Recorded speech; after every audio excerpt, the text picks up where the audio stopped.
Whoop, whoop. Probably should fix these things before the show, huh? What? What? Coming at you live from parts unknown.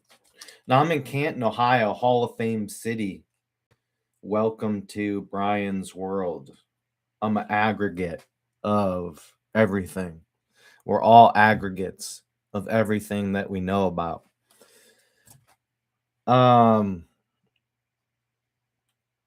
Cool. Let me just make sure the audio is working and we're all good here. First minute, it's a little rocky. Hang on. We'll get into it. We'll get heated. Turn that down just a nizzle. Look at that. My mic is liking that. I'm rubbing my mic's nipple. So yeah, there you go. The audio sounds good. Y'all know, obviously I have some sports jerseys. Have you guys ever heard the opinion? Usually comes either from comedians trying to make a joke or the incel community. The incel community, this is something I've heard from them, that like that's really weird and gay to wear a shirt with another man's name on it. And it's like, well, is your name Haynes? Because even if you buy basic stuff, it's still going to say the brand name on the tag. So you're going to have to throw out, is your name Haynes? Oh, better go throw out all your underwear because on the thing, it says Haynes and that's not your name. So why don't you go throw out all your underwear or cross it out and put your name on your underwear? Yeah, idiot. First things first. What was it?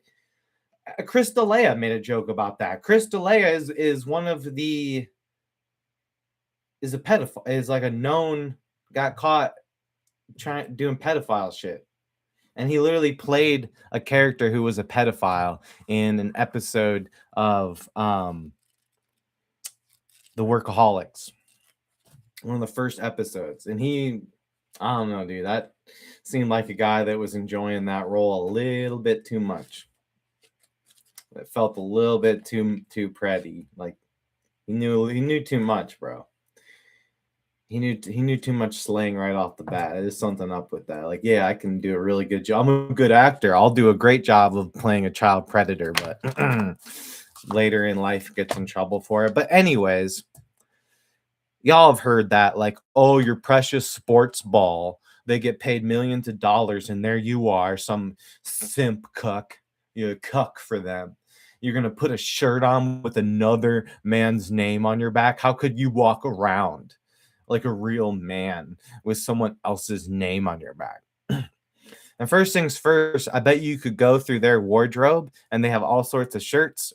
Unless you checked every single shirt to make sure there's not a brand or a name. You'd have to make sure there's zero shirts. And in order to actually be living and living the life that they claim they're living, and ridiculing, if that thing was true, if they actually believe that, or maybe they're just jealous of people that have fun. That's what it is.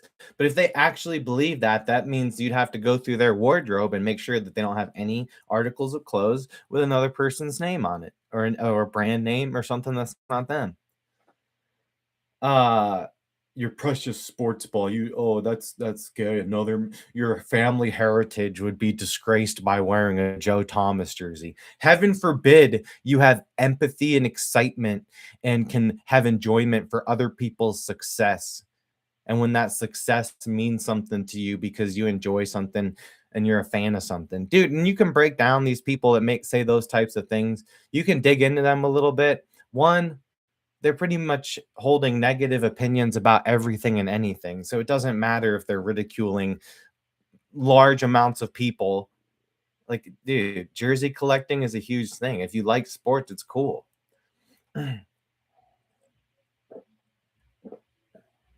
That's why I try to be respectful. Whatever somebody else is into, I'd be respectful and try to find, even if it seems weird to me, just figure out like, what's the appeal to that? Even if it seems odd, like, let me think about this out. I take the positive side of it and like, well, I don't care what my negative opinions are of this. I'm actually interested and fascinated.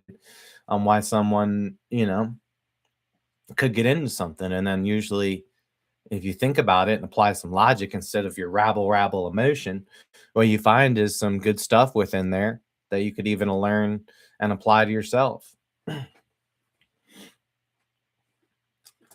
But on the other side, too, with the people ragging on jerseys and how dare you wear another man's name on your back? Did you come up with your name? You didn't make your name. You were at will. You were at will when you were born, and you didn't. It's not like you. Maybe these people, they changed their names. Like, I'm in control of all things. I have my own blah blah blah. And it's usually, come on, think of the average person that says that type of thing. Your sport ball. But there's a certain level of self-conscious to care about something like that. Like, you have to be so low deep down. And that's exactly why people try to have that opinion anyways. I used to be one of these people. I know how it works, where you're kind of anti-conformist and always calling out all the little things and things like that. Like, oh, people make money making TikTok dances. Forget it. Forget. I'll fine. I will dance. I'll learn to dance and I'll make my own TikTok dances. Fine then. Like, that's because maybe you'll have fun doing it, instead of just ragging on things. But how self-conscious would you have to be to be like, oh, I can't wear this Joe Thomas jersey because I can't have another man's name on my back? Like, you're that protective about what goes on your body in terms of a shirt? And then those people are the people that are like, oh, I don't care what I wear. I just have a bunch of black shirts. Actually, you care a lot what you wear, buddy. You actually care way more than other people what you wear, because if you're only wearing black shirts and you don't want to wear everything else, that means you're protecting your clothing choices to try to reflect something about you. Like, oh, I don't give a shit about clothes. Men don't care about clothes. Real men have to talk deeper than their voice actually is, and do manly things. Just I'm compelled to like get dirty and ride 4-wheelers and listen to Morgan Wallen and cry with my friends around a bonfire, because really I'm a bitch deep down, but I gotta look tough. I only talk to God when I need a favor. And then also the lack of respect, I think, that you can't put if someone accomplishes something, you can't be a fan of them and can't put their name on your back. Nick Chubb, that dude, I'm proud to wear my Nick Chubb jersey. Are you fucking kidding me? I feel hard as fuck wearing that. And I have heard out of the incel community, that is one of the things I've heard from there, like, oh, jerseys in their sports ball. I do have some direct sample size evidence that if I'm going to go out to the bar on a party night, I am more likely to get laid if I'm wearing a sports jersey. There's an actual sample size for that. So for all the incels and the ones who complain about not getting girls, this is why. Because one of your opinions is actually something that chicks dig. They like jerseys. They like guys who don't care about little things like whether they wear someone's name on their back. Now, you'll find some crazy weird chick for you. You non-jerseys, you jersey bashing men. You'll find a complainer to buckle up with and validate. You guys can validate your complaining for the rest of your miserable histories. Only thing I complain about is complainers. What else do I complain about? The only thing I really complain or point out is complainers. I guess maybe the AI takeover. I'm not too happy about that. Dude, right when I said that, the screen like flashed. That was fucked. I said AI takeover, and it made like a weird, like a pixely. I turned different colors for a second. They just tried to brainwipe me through with Jedi mind forces. So now we're going to dedicate the rest of this show to flat Earth. I'm not just going to, I don't care about Straits of Hormuz or the military industrial complex leading on the perpetual war as advertised in the George Orwell book 1984.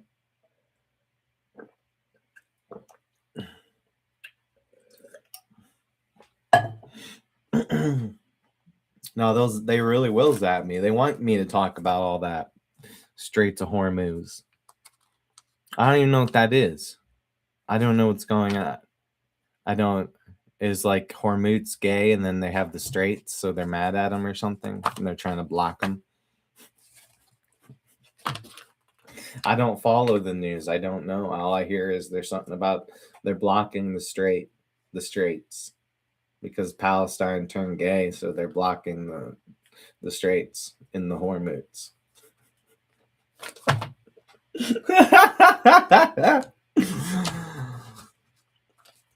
Another stock market news. One time in college, I made $500 in bed with an options trade, but would later go on to lose the 500 in other options trades because I thought I was going to instantly be able to build a pyramid, get rich, and then I would flex on my exes. But I ended up losing the money because my intentions were bad. And now I'm fighting for money so that I can save for my daughter's future. And once I started having that tension only, now I have savings. Now I make money in miraculous ways sometimes when I need it most.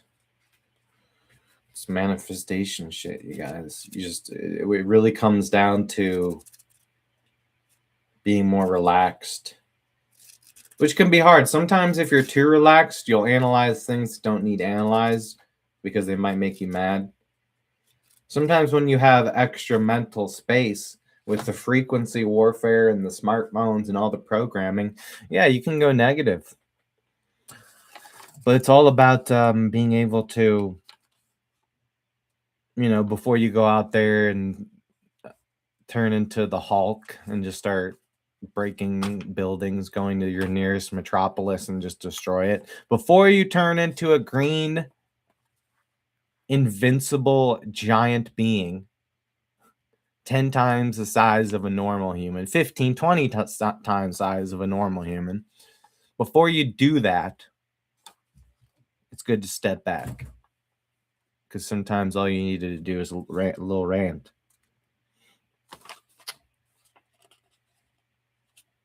So anyways, someone saying they were starting from scratch with something, and I said that's wonderful. Starting from scratch is one of the best things ever. In fact, you should be constantly. That's how I got any strides in life or big changes I've made. It's just this constant, like you got to start over again. You think you're building up this thing, and then you got to sacrifice it. You got to sacrifice. You think you're at a high place, but you got to be like, no, it's a fugazi. That's the ego. You got to start over, man. Because the ego, on the way up, the ego caught on again. And you've been doing things with the pitchfork and the torch. And you've been running around making moves. Sure, doing great. But there's too many times you look in the mirror and you're like, fuck these motherfuckers. And that's not right. Just because somebody doubted you, I mean, they made an opinion and ended up not being right. Opinions are like shit anyways. So who cares? Opinions are dumb. So if someone made a bad opinion, you proved them wrong, it's not a big fucking deal. And I always keep making big deals out of it. But then, I'm smart enough to step back and realize these things. So I like podcasting. It can force you to put on your best.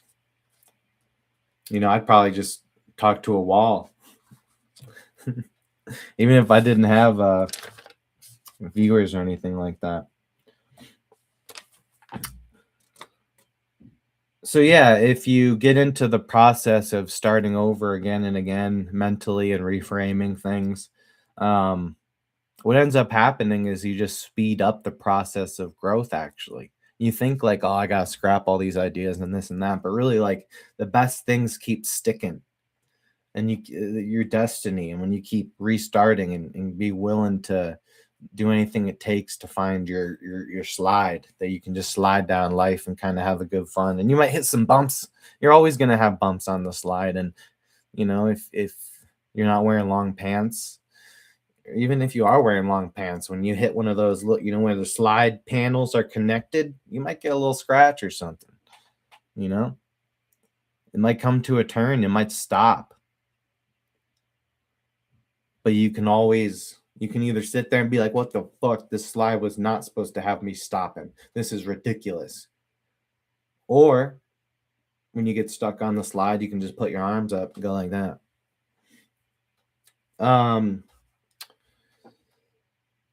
And sometimes it's hard, people make a lot of sly comments. People make a lot of judgments. People will, you'll feel like a lack. Well, this person isn't saying anything good or nice to me, so what do they really think of me?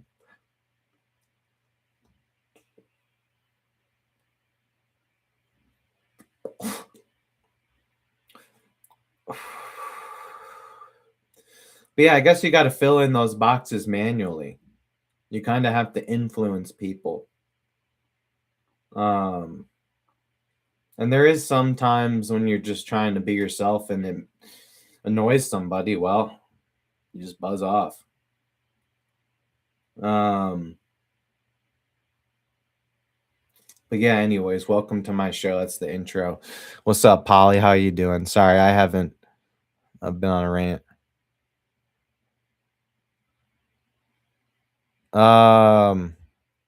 Compared to Dolly Parton, the earth is decisively flat. Well, Kansas is flat as a pancake, and there should be, based on the size of it, there should be miles of curvature, but they measured it and there's no curve. So unless it's some kind of weird plateau, it's got to be flat.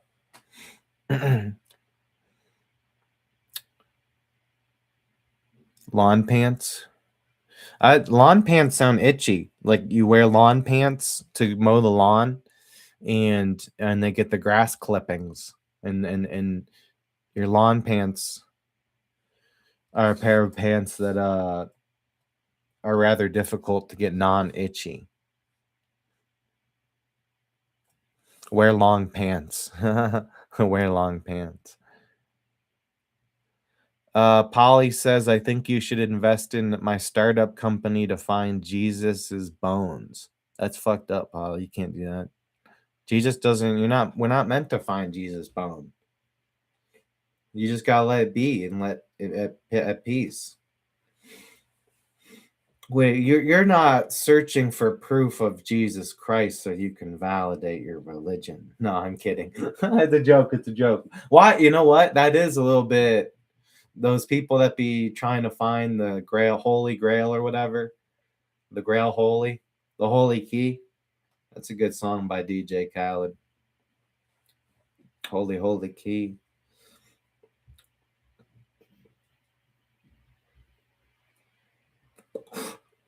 That was one of the things that irked me growing up with Christianity a little bit. I was like, why are all these people trying to find the shit? Shouldn't you? It's like the holy. It's like the holy. If Jesus left something there for you, he would have put it in the book or whatever, right? You're not supposed to go digging up his bones. That's like, would you want your bones to be dug up? Maybe a little bit. Maybe some people would want their fucking bones dug it up. But rest in peace. It's considered kind of a messed up thing. If you just went and dug up somebody's grave, that's pretty fucked up. Like, of all the fucked up things, going to the nearest cemetery and digging up one of the bodies and the bones is probably one of the more fucked up things. And I always thought that as a kid, I'm like, well, why are they trying to find all this Jesus shit? Like, this is kind of fucked up, dude.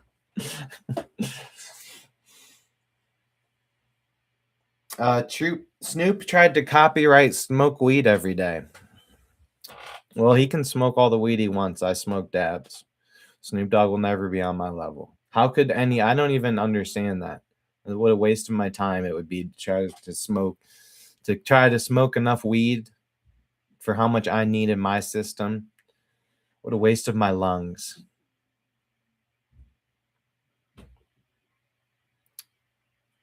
I mean, well, Dr. Dre was saying smoke weed every day. Snoop didn't even say it. So why would he copyright it? It was in a Dr. Dre song.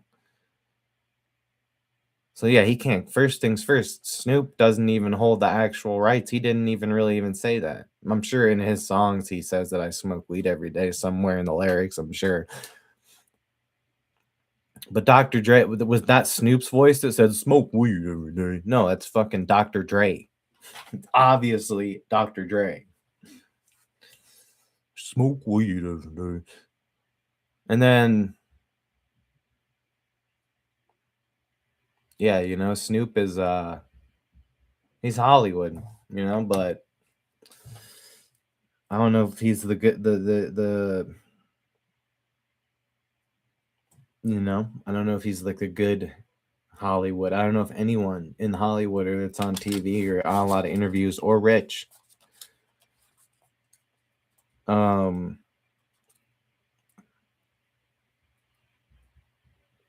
I don't know. I've never heard of Snoop Dogg giving. I mean, I'm sure he does foundations or something, but I mean, he has fun. He shows up for things and makes things fun for the kids. Maybe, but I don't know if they listen. I think they all listen to like Lil Uzi Vert or people that I don't even know, like a random SoundCloud guy that has. Oh, I listen to no for real. It do be like I listen to my friend Jimmy's music. I don't know, fuck music. Jimmy makes the best music. It could be like I've heard my friend. He's younger than me. He's like 22. So I'm 30. So we have 8-year difference. And he showed me like multiple things. Like, oh, I know this guy. He did this. I went to school with this dude. He did this, and you'll see. And it's actually like well produced, good music and stuff. So yeah, I think that's becoming a thing where like maybe you go to high school, your local high school, there's some dude that's popping because now music is a lot more electronic and anybody kind of can whip it up on a phone.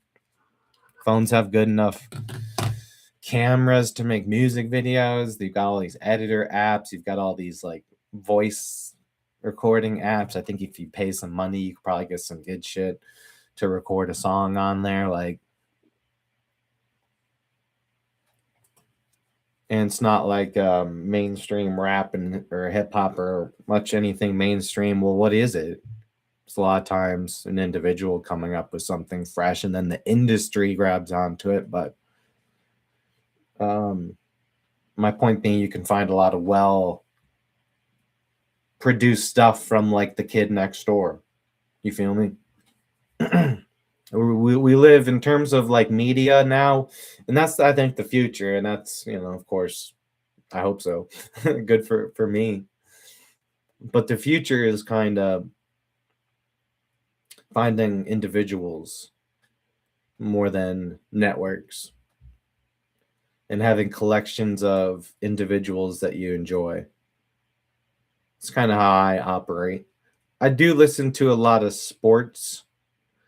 But a lot of my consumption, I like listening to like interviews of the actual players. I do listen to a fair amount of sports talk, like my local radio, but it's very nice and calming and therapeutic for me listening to it because I just have always listened to sports radio. I used to listen to it every day on the way to school, and throughout college and everything. Yeah, I'd turn on sports radio. But I also like to listen to a lot of stuff by smaller content creators. And I don't put that much beef into what I use to make what I make This 4K camera that is new and fresh, that only costs like $50.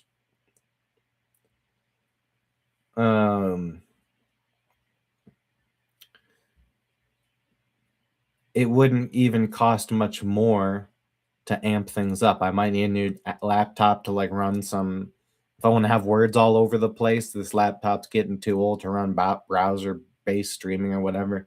It'd be really easy to doctor it up and make this almost look like a news channel show. You know how I have a lot of experience sharing the screen and doing different stuff.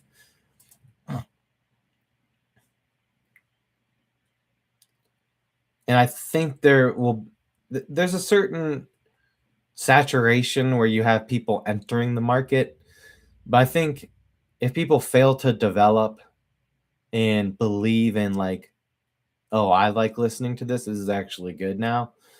Maybe I still have a lot to go, but this is coming out well. I feel like this is actually listenable compared to where I was at. If you don't have that jump where it's like, oh, I fuck with my own shit, I could actually sit and listen to this. That's where the deciding factor, where if it takes too long for someone or someone doesn't ever arrive to that conclusion where they have full confidence and full humaga and go getter in what they're doing, and it doesn't feel far away. It feels actually easy. Just keep doing what you do, and the development will continue. And that happens for a lot of people. But I think it took me a while to get there. Oh yeah, probably up until just last year, down the stretch. Literally last few months of 2025, I was like, damn, okay, listening and evaluating this stuff over and over again, pretty solid. I like this as a backlog. And then since I've added, so it's kind of like you have that moment.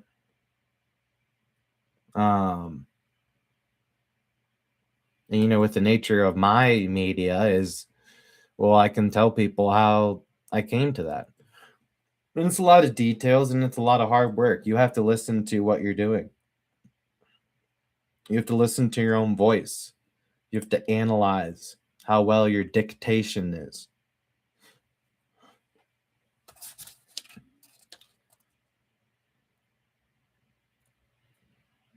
So while the market has a lot of new entrants here in this online media because it is minimal in terms of a normal business or coming out with a brand or idea, it's pretty low cost. In fact, sometimes, hell, when I started, I kind of just had enough shit to get something on there, get me talking on there, one way or the other. I had a webcam, had a computer, it picks up my voice, let's get it. Before I even had a mic.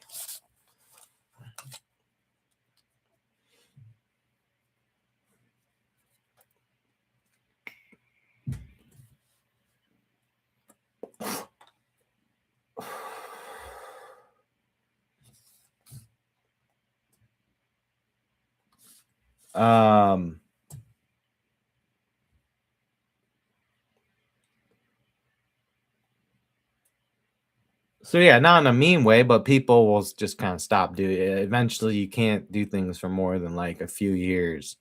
Once it gets to like year 4, year 5, it's kind of like you start having that. I've put a lot of time into this. Should I continue to put time into this or not? What's that evaluation like? So then people kind of drop off.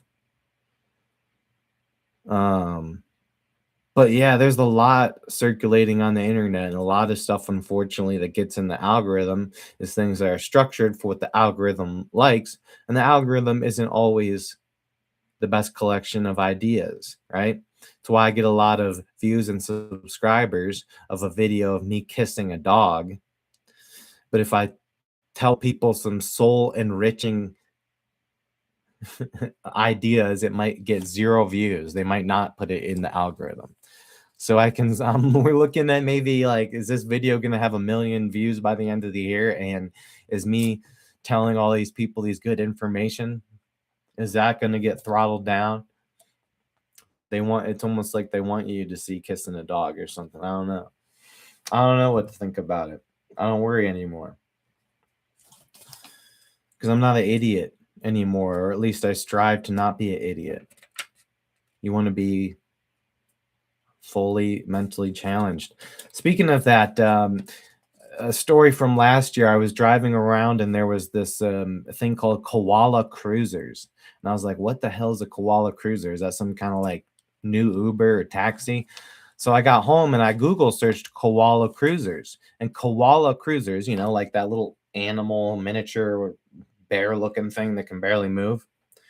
Turns out koala cruisers is a transportation, like a special needs transportation.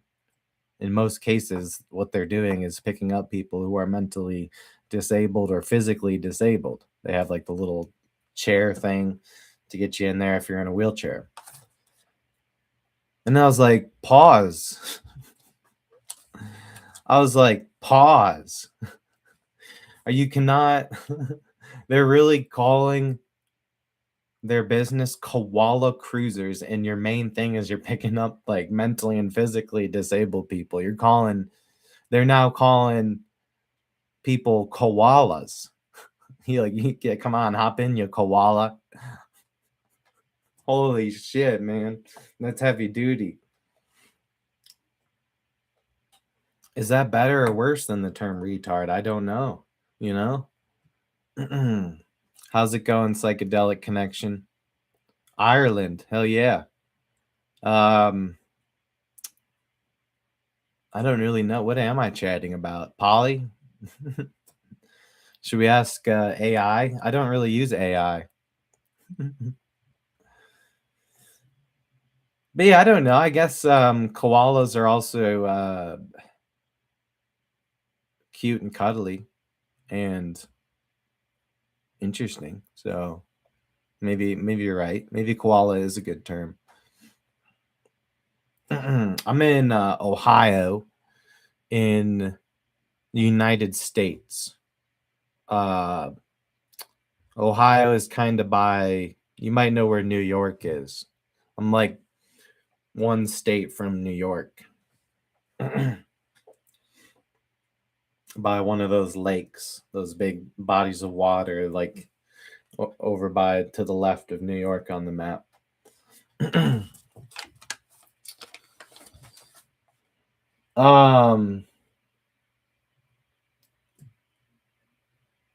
Yeah, I don't know. I guess I don't want to like pit myself against like, oh, okay, I like being a single parent more than I would like being a husband, especially if it was with just no kids, just a one-on-one relationship. So I don't want to be that person, anymore who's always trying to pit things against each other. But I will say this, there are some enlightening moments, and sometimes you can make a bunch of improvements, but if things aren't really going right, or you're not commuting well or communicating well with your partner, you might have a lack of compliments. That lack of communication probably includes a lack of compliments. So you don't always get compliments for the improvements you've made, or maybe it's harder for someone to see. But in the mind of a child, the mind of a child really just it's trying to notice things. It moves pretty quick too. So it's not gonna like notice that if you like me, for example. I had a really good intermittent fast workout, blah blah blah. I was looking good, looking strong. And my daughter was like, "Your muscles look different. They look stronger." And she said, "Can you pick up a car now?" And I was like, "Damn, no, but that's really what you thought." So, and then in a relationship, uh, think of maybe if somebody looks better, what does the other partner start thinking? Like, uh-oh. They start getting worried, like, oh man, they look a lot better. They're going to be getting hit on now and stuff like that. And there's a higher chance if they look better. I mean, yeah, that's math and science, right? Unfortunately, the probability in a relationship that if someone gets more attractive, it doesn't automatically mean causation. I'm not trying to, apply causation to anything, but it is kind of a case where statistically speaking, because they look better than before from better before, they would have an increased likelihood that they would attract someone new in outside from their partner, and that person, they could come in thirsty and start throwing people pitches. And if you're not a strong batter to lay off all the shitty pitches, then and lay off, I mean that in terms of people's character, to lay off those kind of people that would know you're in a relationship and married, but still try to sleep with you and kind of still try to pull you into it.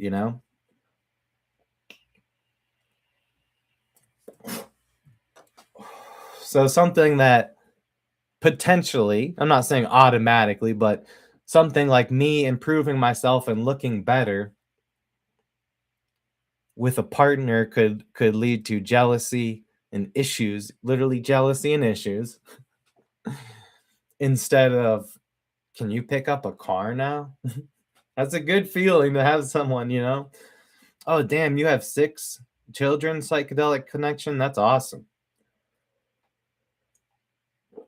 That's it's the greatest gift we can give back to the earth is more life. It's the greatest gift. I gotta take a gee whiz, a little pit. I gotta take a little piddle, a little tinkle, and I'll be right back.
Come on, kitty, come on.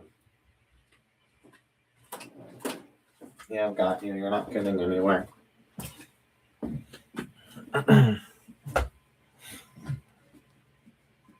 5 girls, 1 boy. Where did the boy come in the story? Like in the middle, in the end, first one was a boy. It's interesting.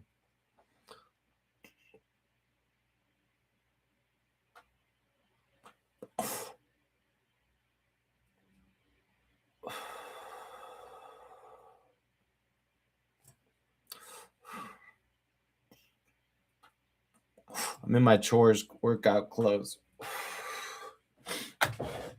I'm fresh out the bath. Coming in hot, dude. The hot bath. You gotta sit in that hot water till you feel like you're gonna pass out. It do be hot. I do take some like sauna baths. Well, it's kind of a free sauna. If you have a bath, if you make it real hot and not where it burns your skin, but maybe get a little red, and by the end of it, you're kind of like having like contractions, like oh, or something. You're just like super like how it be in the sauna for a long time, just hot. Your body's super hot. Yeah, it definitely has a sauna, and when you get out, you're all kind of fucked up for a second. If you go for a long sauna and really push yourself, that's what I do in the hot bath. I'm still doing the hot bath. I should be doing it more. But also it's like going from the hot bath and then doing the cold shower. There's a certain level of, you don't need to do that every day unless it's for like a mental health thing. If you're having mental health issues, then yeah, sure, it's a great thing to do every day to kind of have a good little dopamine endorphin bursts and get yourself feeling good. Oh, it was the last one. The boy came in clutch. Did you name him Clutch? I would have named him Clutch if I was in that situation. And if the woman disagreed that I couldn't name him Clutch, I would try to make it be the middle name. And then if not, I'd be like, I'll leave you over this.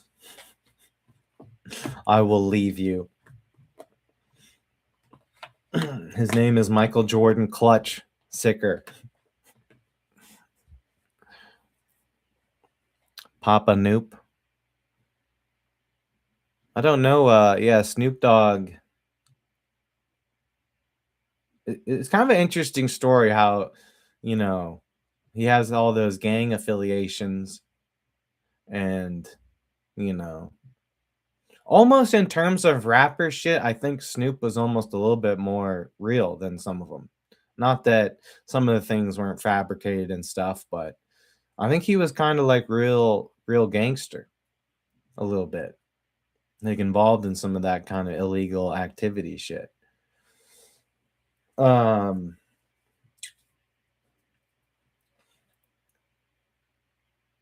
so yeah, to be one of the guys that are actually potentially like that and then have so much, you know, kind of a slow you come up in music, you obviously stop doing that shit, you know? You might have hella weed on you, but you're not trafficking weed or trying to be a pimp or nothing.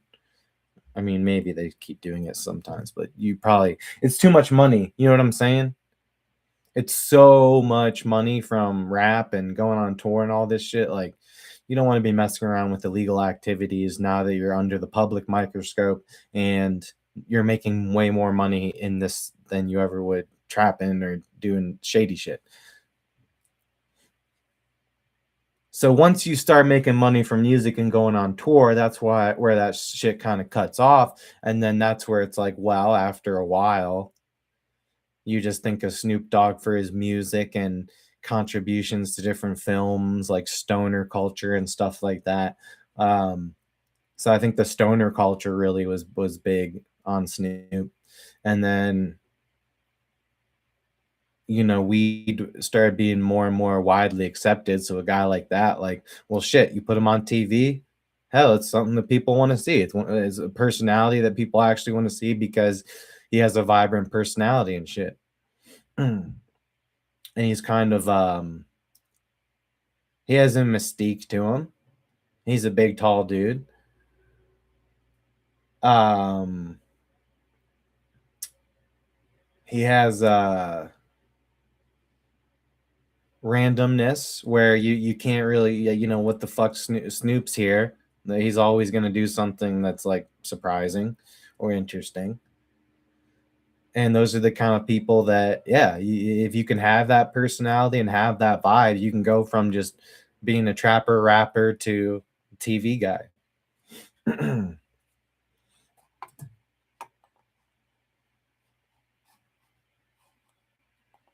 Let's look up now that we bring them up. I don't really follow the net worth or really even care that much. I work more in spiritual richness. But sometimes it's kind of interesting to see. 160 million. So he's up there.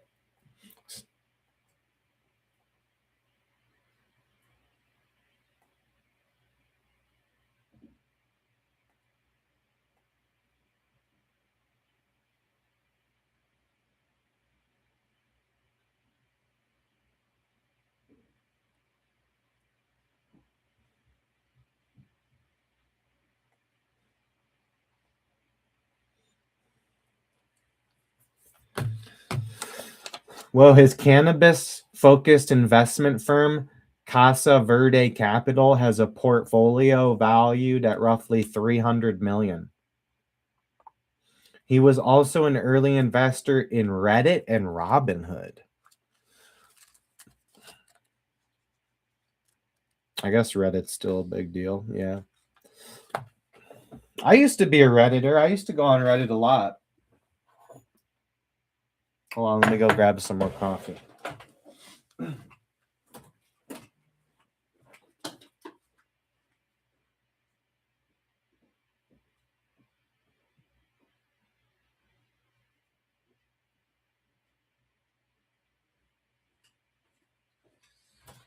But Reddit was like the whole copy pasta trends and stuff like that. And then the amount of sarcasm, just collective sarcasm, and also people emotionally fighting over things that were objectively false, like taking weird stances on things or putting out blatantly false information on posts that people are using to look for actual information, because people get these opinions and these opinions go against something and they think they read something somewhere where something's right or this and that. And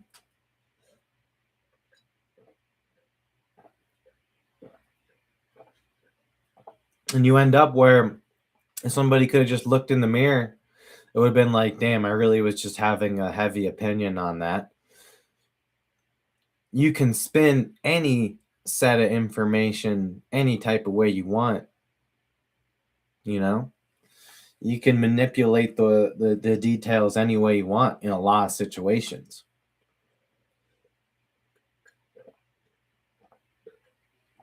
And then you realize, well, oh, I was just doing that whole thing where, like, well, of course you could say that about everything if you look at everything like that. It's one of those types of people lacking to treat different opinions and issues and concepts as particular individual items and entities, and instead try to have all these umbrella ways of thinking, and people are kind of looking at how anything new fits into what they already know. Not that it's not bad to have precedent. It's of course good to have precedent influence in your decision making. But again, it's just an influence in decision making and making judgments on things and opinions. Well, if you want to be doing that, you're not doing anyone good around you unless you're considering all different ways of looking at things. When you have something new, you need to look at it as something new, an individual. But anyways, yeah, you know, what else? What else? Okay, yeah, what else? I'm done. Okay. Top 5 brands.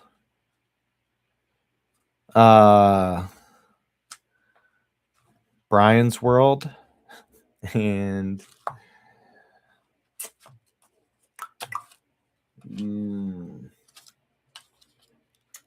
off brands. Off, yeah, any off brand and I like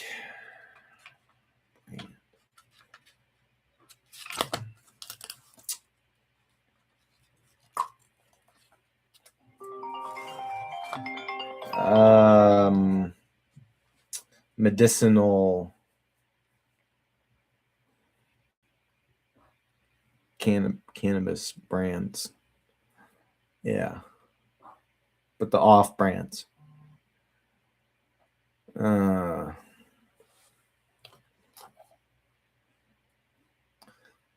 Oh, bands. Oh shit. Oh, okay. Fuck. That's a lot easier. Shit. I'm kind of off brand. Never pay full ticket price for nothing. So I'm like, screw all these rich companies. Okay. Okay. Bands. Yeah. All right. Number. I mean, I guess me personally, probably like whose music do I like as a whole, and a lot of it. Just traditionally, I going off sample size, what I listen to most, probably like through my whole life, probably Metallica, AC/DC, in no order. I'll say Bone Thugs and Harmony. Can I do an early hip hop group? I wouldn't just say a rapper or something. I would do an actual. Um, I feel like maybe the Red Hot Chili Peppers. I'm a little bit of a new age. Um, Tom Petty and the Heartbreakers. Really, just I mean, yeah, Tom Petty. Anything, yeah. Um, maybe not as a whole, but like there's some Black Sabbath. There's a couple of songs in there that's some next level shit, you know. Let me look. So I don't get into entire discographies. I usually just find the songs that I like the most, and then just listen to a lot of different music from a lot of different random people. Um, let me look at. That's just so. Those are just mine. If I was going based on like the best bands of all time, I might not be the best. I am kind of a hit chaser when it comes to music. I'm trying to be better about that, you know. Oh, Linkin Park. You know what? Linkin Park. Yeah, that's got to be way up there for me. Van Halen is also the Van Halen's got some. Van Halen is up there for me. For me, Dire Straits. They have a couple of amazing songs that, yeah, for me up there.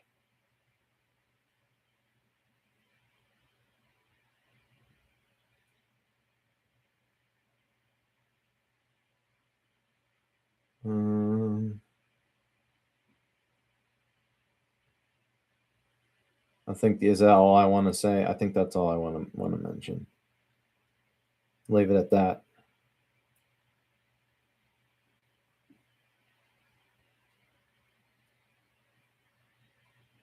CKY.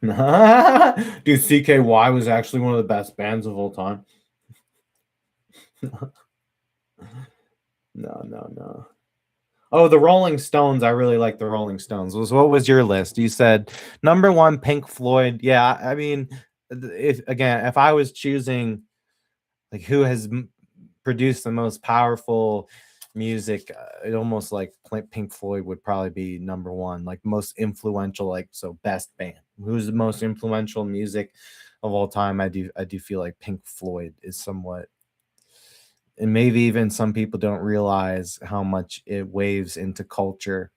Um, but yeah, Fish. I'm not too familiar with the Fish, but I've heard of them. Beatles. I'm more of a new age youngster, but yeah, Beatles are another all time influential. Grateful Dead again, and that's another. I don't listen to too much Grateful Dead. I listen to a lot more like aggressive music, but again, how often do you hear people, what's the best times of your life? Oh, when I was following on tour with the Grateful Dead. Like who, I don't hear of them really many other bands. I know that, I'm sure there's people that follow every band, but Grateful Dead is the known by far as the most of having people that would just follow them. And then Eagles, yeah, Eagles too. Another um just high quality influential music, definitely.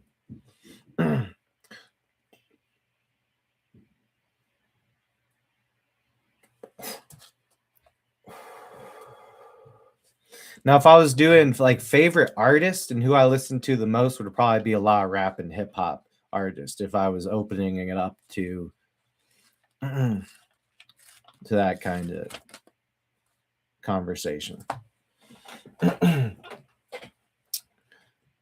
Yeah, Dark Side of the Moon. I mean, just the album cover, I think alone. The album cover alone speaks to itself.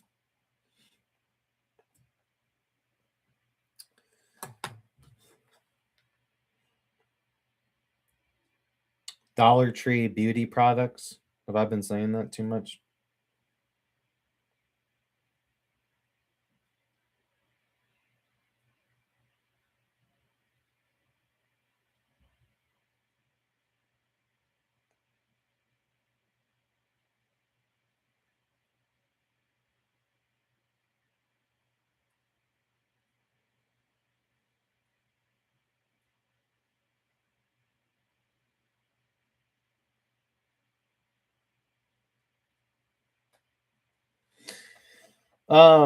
So there was this girl in beauty school that I was like texting. This was like 2 years ago. And I got into a slight. I didn't really. I don't like to argue with. I don't over stupid shit. You know, I don't argue over stupid shit anymore. I used to argue about stupid shit with people, but if someone don't agree with me on something, I'm like, I am a debate guy. And I'm sure in some capacity, maybe you have some parts that you're right about. But we got into an argument. She was in beauty schools and hair, and I use Dollar Tree beauty products. So, maybe not some of the shampoo or conditioner because my hair is pretty fucking long.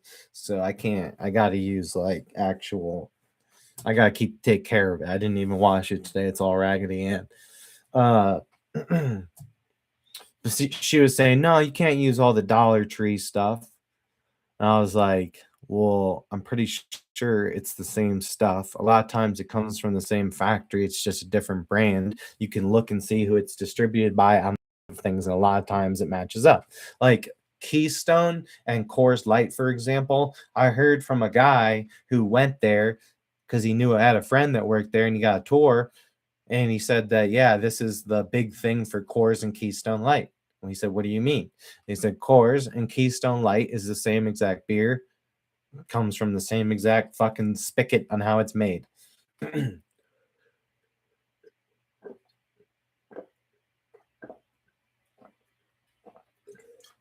One is marketed as premium. One is marketed as budget. They really only have, if you're looking at like a 30 case of them or whatever, you're really looking over what, maybe you save 20 to 30 cents per unit. Not even. So, anyways, I'm sure maybe if you buy all the high-end beauty care, that's great. I think I figured out how to do my hair, and ever since I figured out how to do my hair, it doesn't matter what kind of different products I use, right? I use all sorts of different hair products. I have so many. It looks like a girl's bathroom in there. There's hairspray to keep things in place. Dollar Tree, it works. There is conditioner, special like rub-in conditioner oil I put in to make the hair curl when I want to make it curly.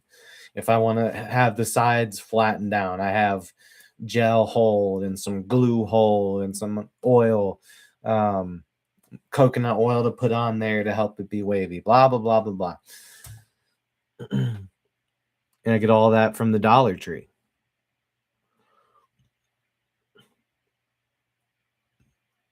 So I don't know. What are you gonna do? I guess I would need to study this, and I need to go pay full price, go to CVS, and instead of paying $30 at Dollar Tree, pay.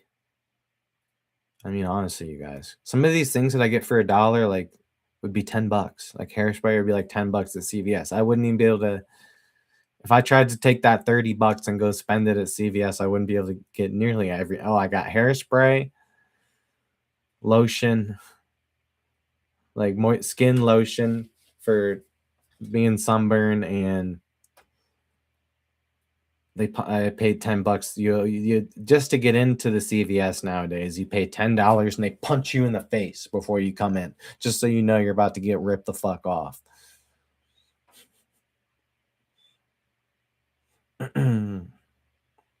Oh yeah, you got the bong. Nice. I got some. This said I bought it. It said it was 90% when I bought it through the online, and then I picked it up. This happens at my dispensary. It's all right. It probably, if I actually clicked on it and went in and looked in there, it would have said 83 online and blah, blah, blah. But anyways, that's fine. 83 is pretty strong, 83%. So yeah, I'll be smoking these dabs.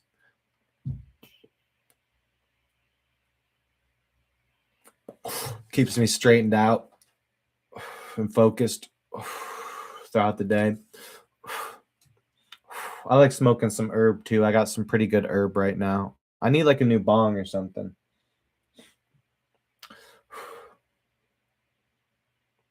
So, anyways, yeah. Listen. So that's my message. If you have good hair or you have something good about you, and you do it in a certain way that saves you money, or maybe people don't realize, or feels like a little cheat code, when someone tries to ridicule you and say, no, you can't do that, I'm in beauty school and you can't use the Dollar Tree stuff, you got to pay, the fancy stuff makes so much a difference. Like, well, how much of this is good hair? How much of a difference am I really? And then so what? If it maybe have, it looks a slightly bit thicker, or a slight extra curl, or a slight extra crispness and shininess to it, what does that make me? If I'm look maxing or whatever it's called, I'm not all with that look maxing thing where they're doing jaw workouts and stuff. You can hit jaw a little bit. It's good to keep a strong jaw. Different, you could get attacked and not get knocked out. You could be with a girl that you really love and the only way to make them fall in love with you is to, use your mouth. Oh yeah, you're over in Ireland. It's illegal there. Fuck. Yeah. Fuck. I shouldn't say that out loud. Fuck. You don't have people like ops on you or nothing, right? You better look outside. Make sure cops aren't listening. No, it'd be like that. In some places around the world, it's still not federally legal in the United States, but I think 25 out of 50 states by now, at least, maybe more, have recreational, and you just go to a store and buy it. For me, it was only legalized like 2 years ago. I still can get it cheaper off different, friends and such. So I don't always go to the dispensary to get everything I need, but I go there sometimes just because I do get things at such a low price that I can kind of pay premium at the dispensary, and every once in a while just be like, fuck it, for conveniency and that kind of thing. It's kind of nice not having to like text or call a person, or Snapchat or Instagram message, or build a giant smoke cloud for them to, or flicker the lights all night. Ready, no cops. No, Polly, this is not raw camel urine. This is raw deer urine. I don't have access to camel urine. It's too expensive right now. But I'm saving up for some raw camel urine. And this is actually fermented deer urine. That's why it's got a darker color. Oh, that's the sauce, yeah. It gets you fucked up. I'm all messed up from drinking deer urine. Fermented deer urine. Man, fuck, you never been this fucked up. Man, fucked up. Now, someone clicks on my podcast for the first time. I'm in the middle of doing that. Like, oh, I challenged the guy. A koala. Look, it's 444. A koala. Oh, now it's 445. You guys didn't get to see. We got a koala here trying to we got a koala trying to make a show. It was a cold winter. You know what? I need to take a big one. You said you were hitting the bong, so I gotta do a big one just for y'all out there. Anybody smoking? This is just, actually, since we're on YouTube, this is only nicotine. Actually, it's not anything. This is just vape. I'm a vape bro. That's why I got the hat. PGA, dude. Make those fuckers pay to get back on the tour. They took hundreds of millions from the Saudis. Another, just, hey, here is this money. We're gonna waste it on something. If it doesn't work well, we'll just sell some. We'll just increase the oil prices. That's why you guys know why oil is actually up, right? Is because the Live Golf failed, and now the Saudis got to try to get that money back. So they made the prices go up. They spent so much fucking money on Phil Mickelson and John Rahm, and who else was in there? Bubba Watson, Bubba Watson. A lot of big names in golf were in the Live Golf, and they were paying, some of their contracts were like 40 to reportedly as high as like 100 million. So make them pay 20 million just to get back into the PGA. Be like, you took all that money, you got to pay us now. No, they need them back. They need the whole squad back in golf. It's been weird. I haven't watched much golf, but there's a lot of guys missing from the tour to make it more entertaining.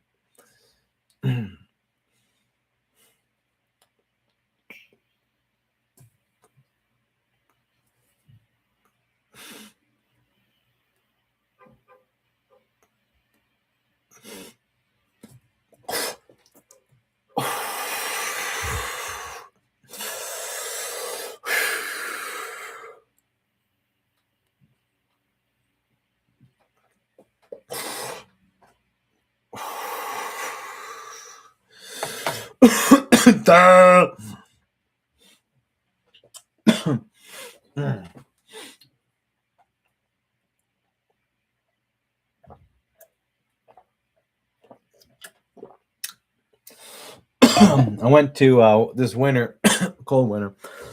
I went to get some stuff on my lunch break from the bodega.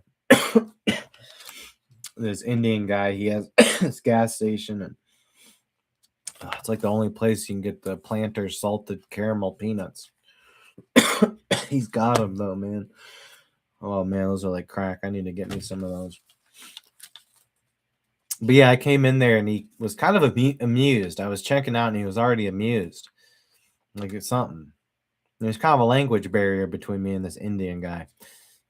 He either works for the guy that owns it, obviously, yeah, or I think he might be the owner, the certain guy when he's there.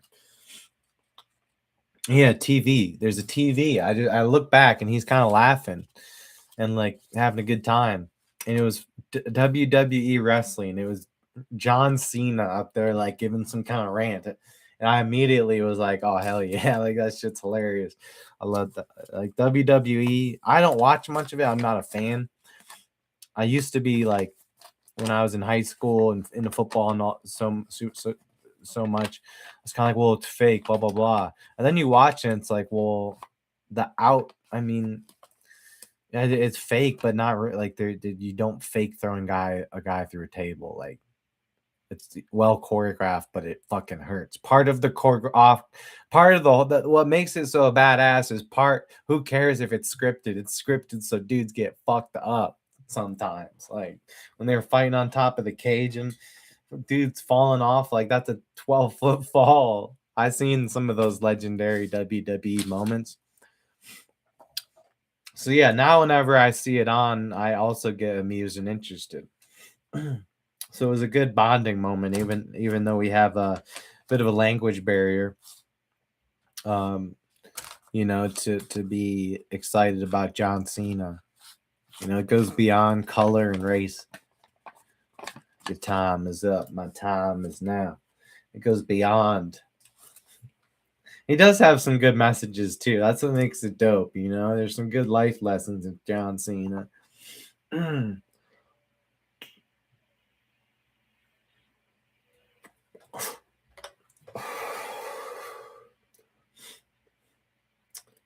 Remember I made a video about being it was like California sober, and then there's Seattle sober, West Virginia sober, blah blah blah. Somebody commented on it, I'm New England sober. If I'm offered ketamine, I'm doing ketamine. So that's what New England sober is. I guess they like their special K up there. Psychedelics, no, they're not legal for the most part. No, they're very illegal in the United States. Um, but they're kind of available if you know the right people and stuff. In some states, they're legalizing mushrooms. So that could be something like weed. Um, I guess the only if you think about it, so how many people are really going to go to the psychedelic mushroom store and try mushrooms for the first time and go crazy? Because that would happen if a lot of people make decisions that are ill informed, don't look up the proper dosages, don't realize what they're getting into. You got to do a little bit of research and know what you're getting into, or you can have a really bad fucking time. You can either talk to God and have a spiritual moment or have a really bad time.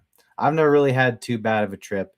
Maybe some rough ones, but the roughness was from like like forms of ego death or sacrificing certain negative um clutches, like forcing you to overcome your some of your negative clutches. Uh Now when I do them, I'm on good terms with the shroomies, dude. I'm the mushroom man. I'll be like the mushroom man, dude. Oh man, I can go out and be all like zoinked. Like I can take like 2 grams and go out and on the town.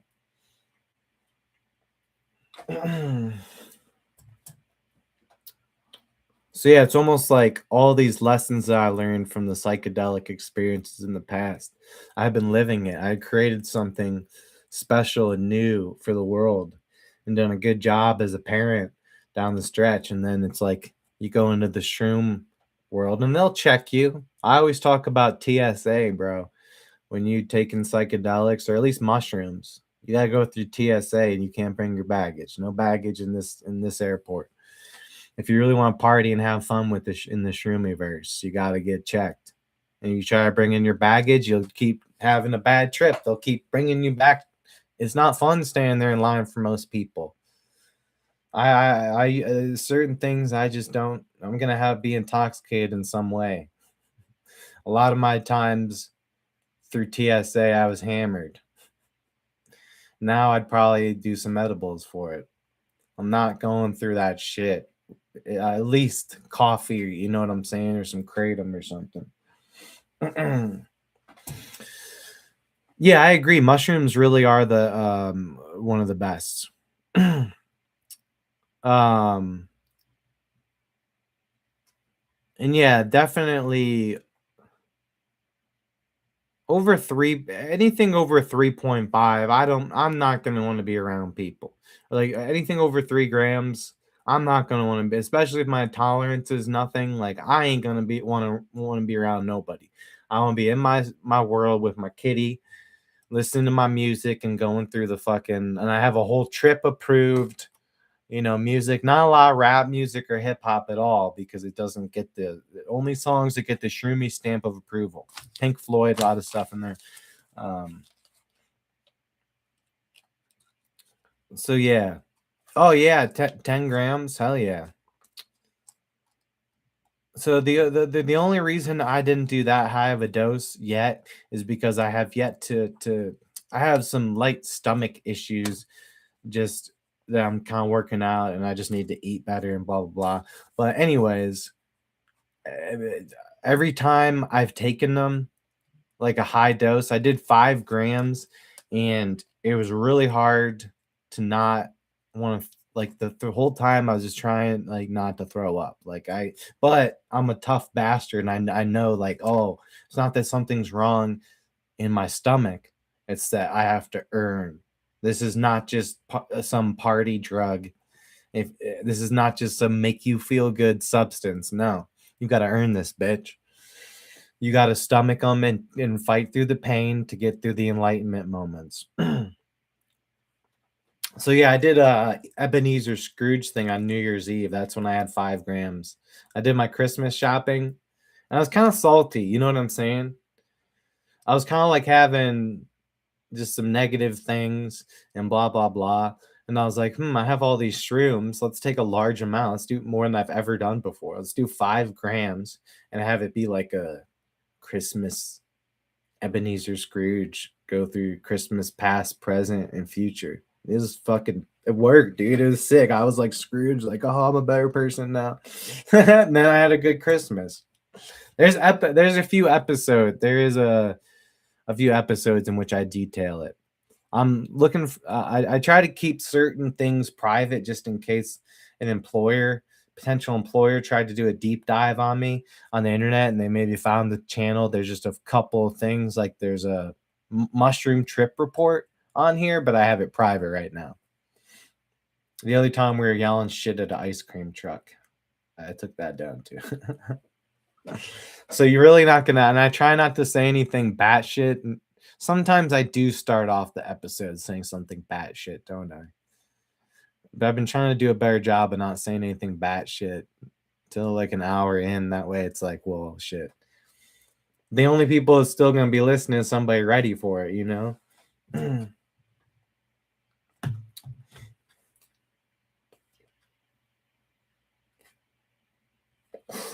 But at low doses, the great thing about psychedelic mushrooms is at low doses they have a lot of medicinal properties. 100%.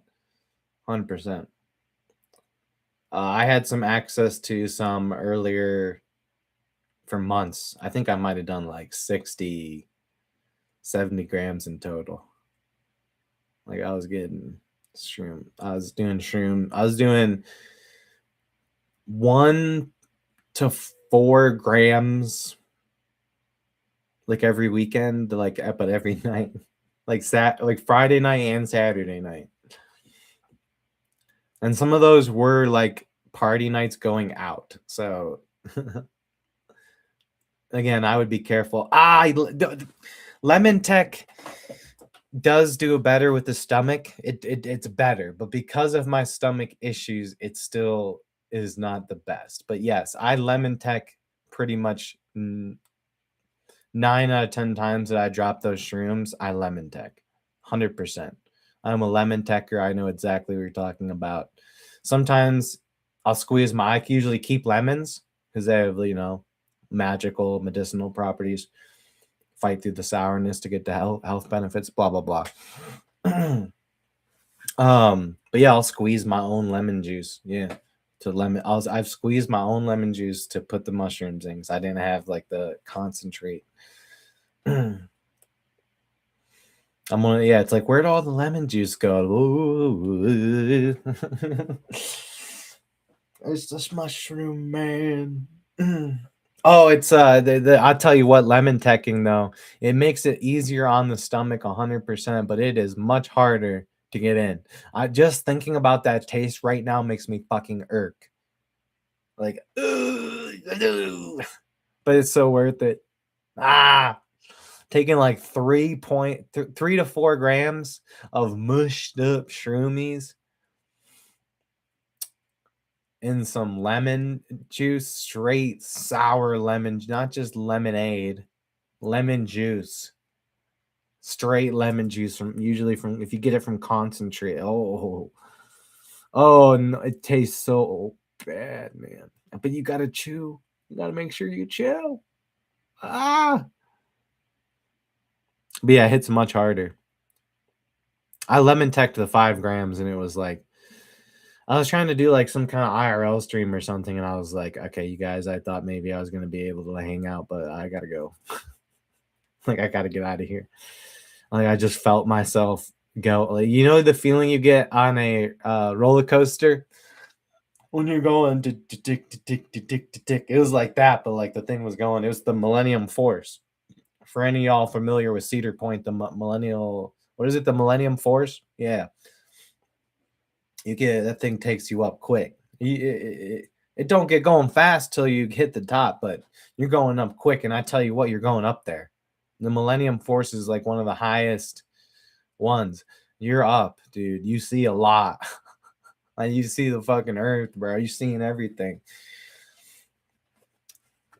And that's exactly what it felt like standing in my kitchen. Like you were going, oh shit.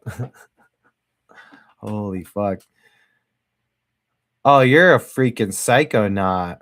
That's badass. Hell yeah. So the name Psychedelic Connection, yeah, you've earned that name. Oh, Jesus Lord. Oh yeah. I mean, I already have experience. Yeah, I've already experienced meeting the higher entities. So I could imagine not just meeting them or being flashed them or having visions and realizations about what it all is, but I imagine they give you some straight secrets, bro. They're letting you read off the book when you take that. They're like, here, check this shit out. It's like somebody opening a secret page to a book. Like, no, you thought you were doing something at 5 grams? Yeah, you needed to check this out, motherfucker. So yeah, I would be it would appear that I would be able to gain access into something like that this summer again. Um, so yeah, I'll keep that in mind. I don't know how much variation. I think it's just some typical psilocybin, your normal standard mushrooms with the blue in them. Uh, Nothing too heavy duty. Like I know that there's different mushrooms. There's a lot of different in terms of magic mushrooms. It's not just psilocybin ones that you think of all the time. There's all sorts of different species. They're all different species. They're all literally a species of fungi. They're like alive. I like eating things that are alive. Live milk cultures. You get the non-fat Greek yogurt. It's just straight live milk cultures with the healthy bacterias. I'm gonna go top off some kratom. We're gonna keep biffing. I'm gonna be visiting with my mother's coming down to visit. So I'm gonna be hanging out with some family here soon. But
I think you're tough, kitty, don't you?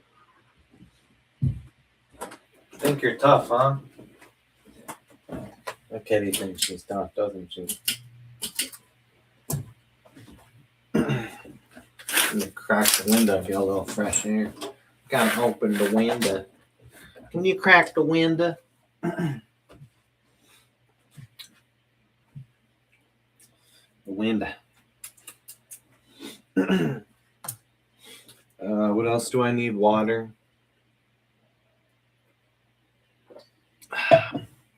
Ew, that one's nasty. Intermission.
Yeah. Dripping in that dirty K mud water, Jimmy Kratom all day. Dirty mud. Yeah.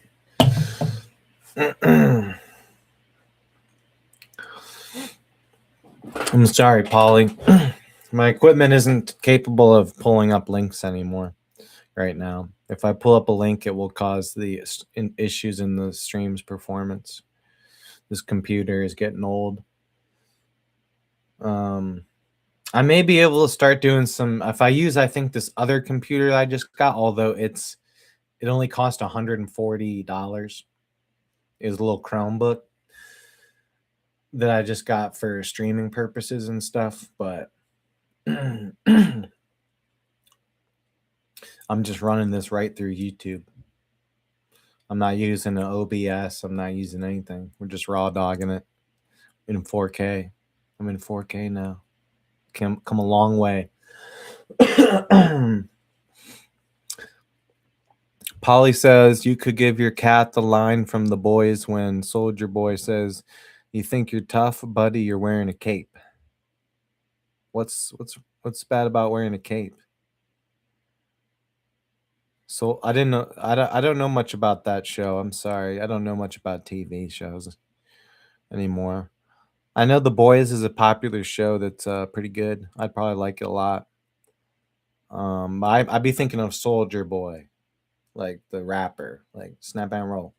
You snap and roll. You snap and roll. Or Crank That Soldier Boy. Everybody knows Crank That Soldier Boy. But I think wearing a cape is strong because it does look a little bit cliche and superhero wearing a cape. But it's like not all heroes wear capes, but all superheroes wear capes. No, and they really all don't. Actually, maybe the cape dudes are kind of. Maybe you're right, Polly. Maybe they're right. Maybe the cape people are being extra and trying to be show offs. Like Thor, he has a cape, right? He's pretty show off. Doesn't he have a or the dude with the magic cape? Is he not kind of a little bit of a sarcastic asshole? Doctor Strange. No wonder his fucking fiance died.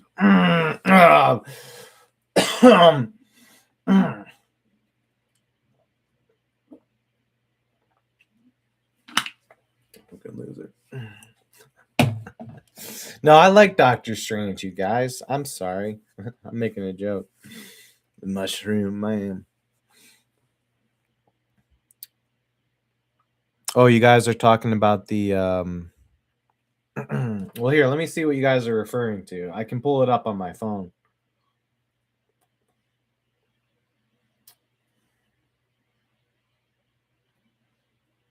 What if it's a fake Polly and he's trying to get us to click the link to steal our information? I think this is a fake Polly. Oh, dude, it's a scam. He just got this fake Polly just got my credit card info. Oh shit! No, I seen this before. Yeah.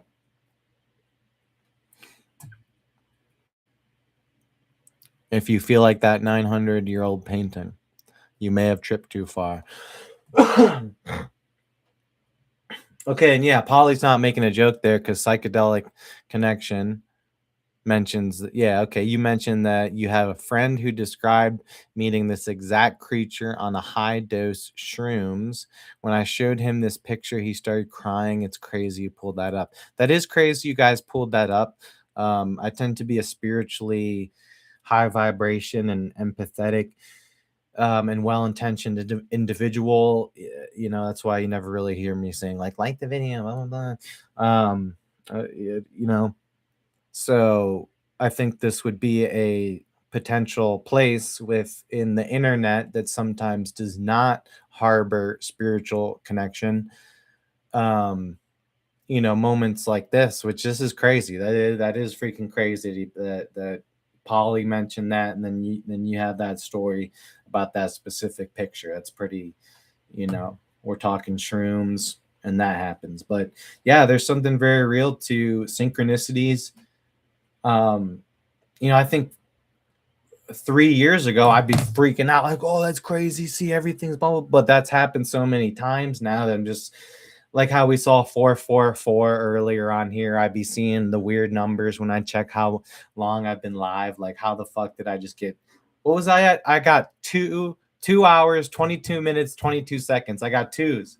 I got the whole twos the other night. It was crazy.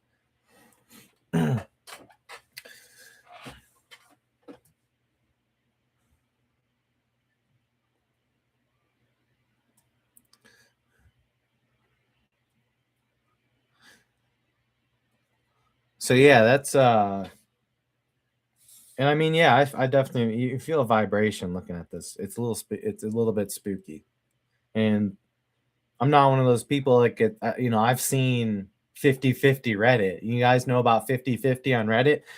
It says it's a blurry picture and you can't really tell what it is, and it's either going to be a nice deer frolicking in the meadow, or construction worker gets stuck in a under a steamroller.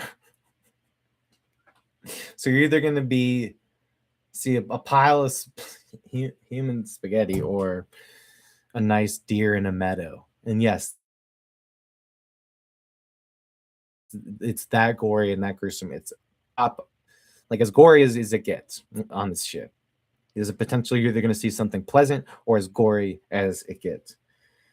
So I've seen all that. You know what I'm saying? I'm desensitized. So when you see something and you're like, it gives off a certain vibration or a little spookiness, like, I've already seen real spooky and real bodies mangled and stuff from weird websites. Not that I never really was a gore person, but I definitely must have little something, because I kept going back to that 50/50. You know what? I haven't done it in a while. Sometimes I like to do a live reaction like once every a while. I haven't done that in like over a year, so maybe one of these days. I don't want to do it though. I'm finally at the point where like I don't want to do that. I'm a more positive guy.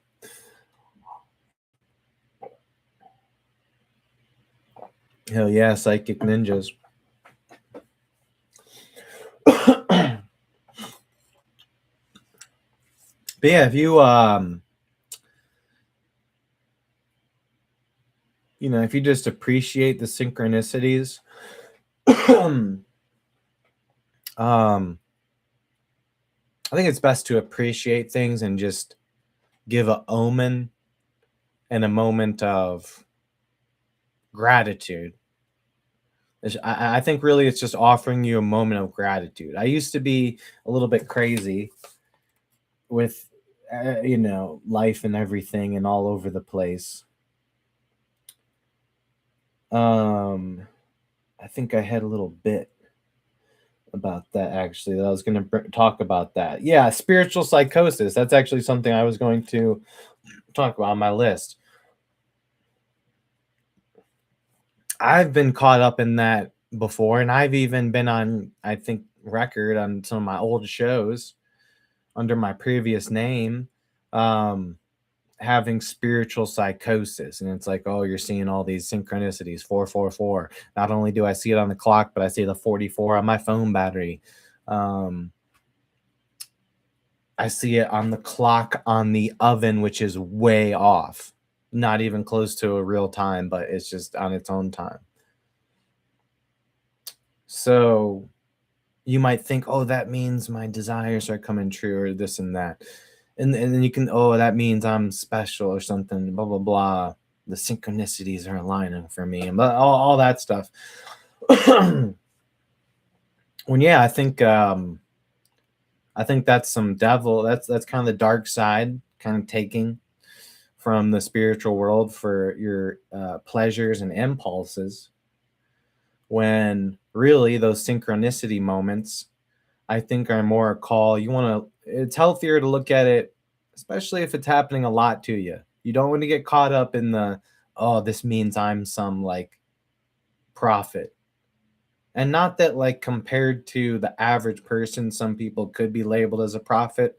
Even, even someone like Psychedelic Connection. I'm sure if you had a full conversation with them, yeah, you would take all the things they say and compared to an average person, definitely a prophet. If you've had that high level of trip and you've came back from that, some people go insane forever from that shit, from high doses like that. So to come back with the knowledge and blah blah blah.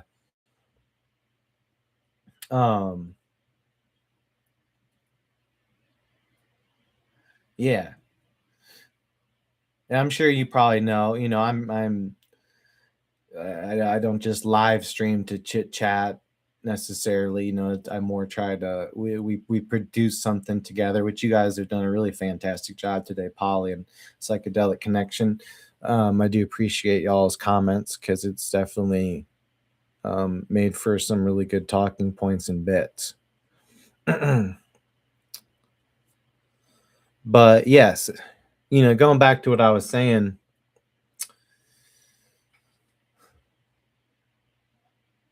uh yeah, sometimes the synchronicities are also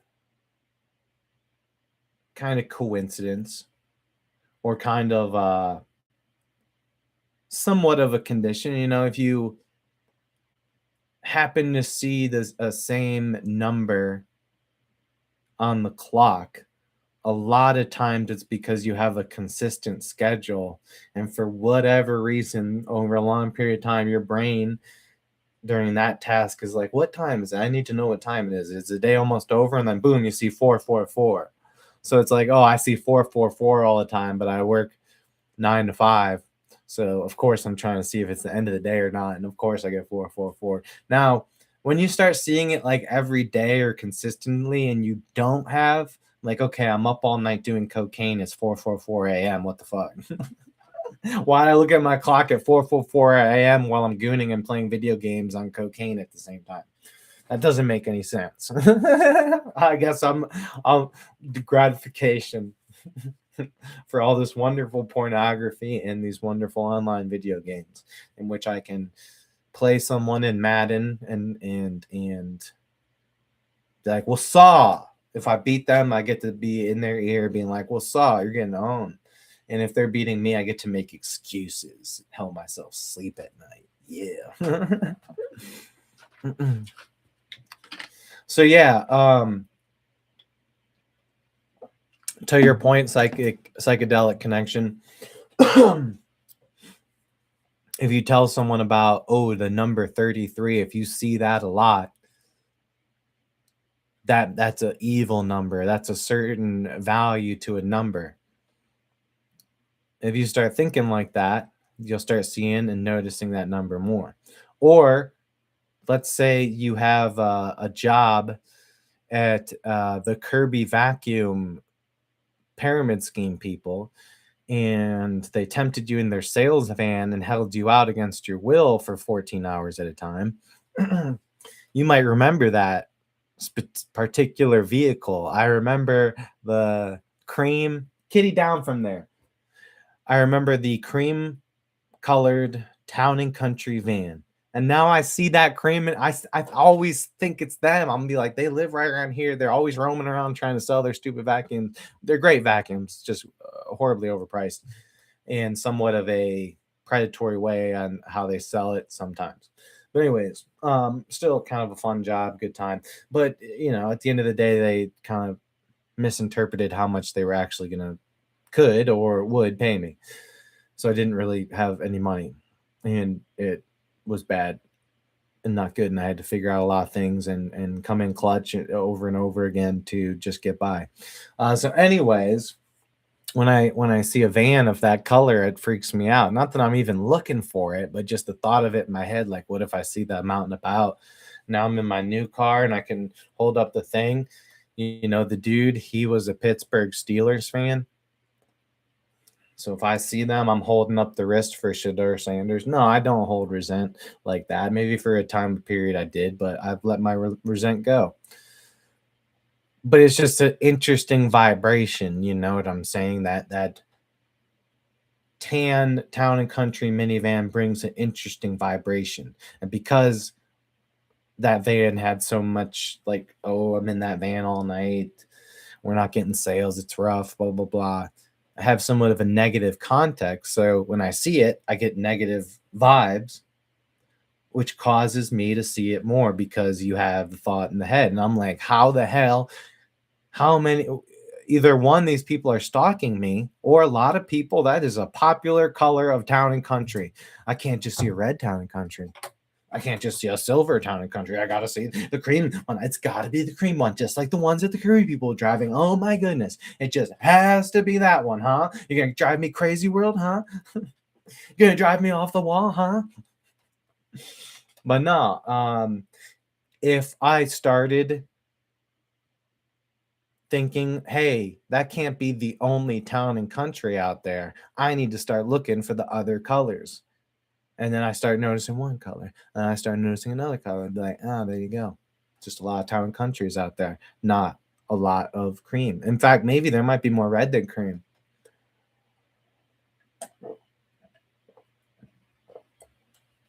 That's why I talk about this stuff, because like even things like that are important. The tiny little details. Oh look, 4 my battery's at 44. That's stupid. Fuck that shit. I don't like that. I don't like that at all. Sometimes I don't like it asynchronously. Like, fuck you, world. I don't need your validation. I get my own validation for being a good person for others. But yeah, you know, there's two. And again, I didn't even think about, oh, what does that mean about me or anything. I just said like, oh, the universe is just blowing me a kiss by showing me the 44. Well, I don't need your kisses anymore.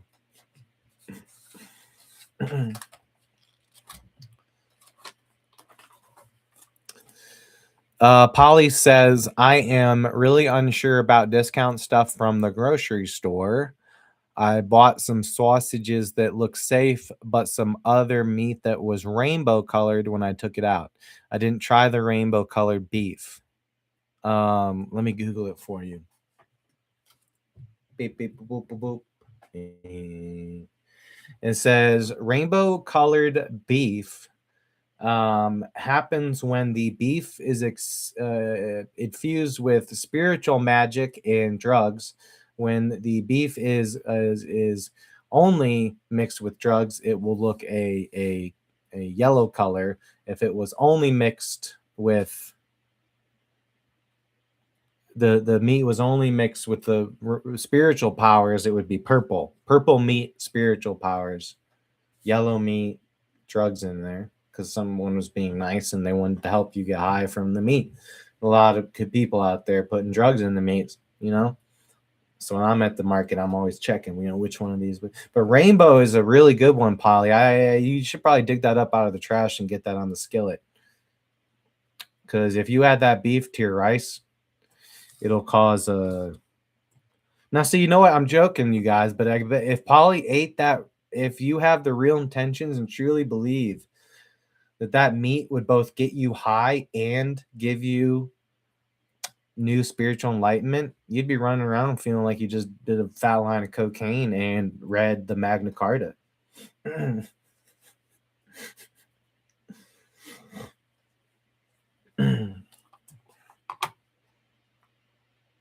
I have a loop show here on YouTube. I'm gonna start ramping my live streaming up. So yeah, I'll be live often.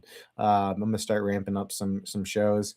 I do have like a live stream that kind of loops and shows previous podcast episodes. I try to keep it a good flow of stuff so things can be kind of rewatchable. So I have it kind of goes through a loop of stuff I've done over the last year.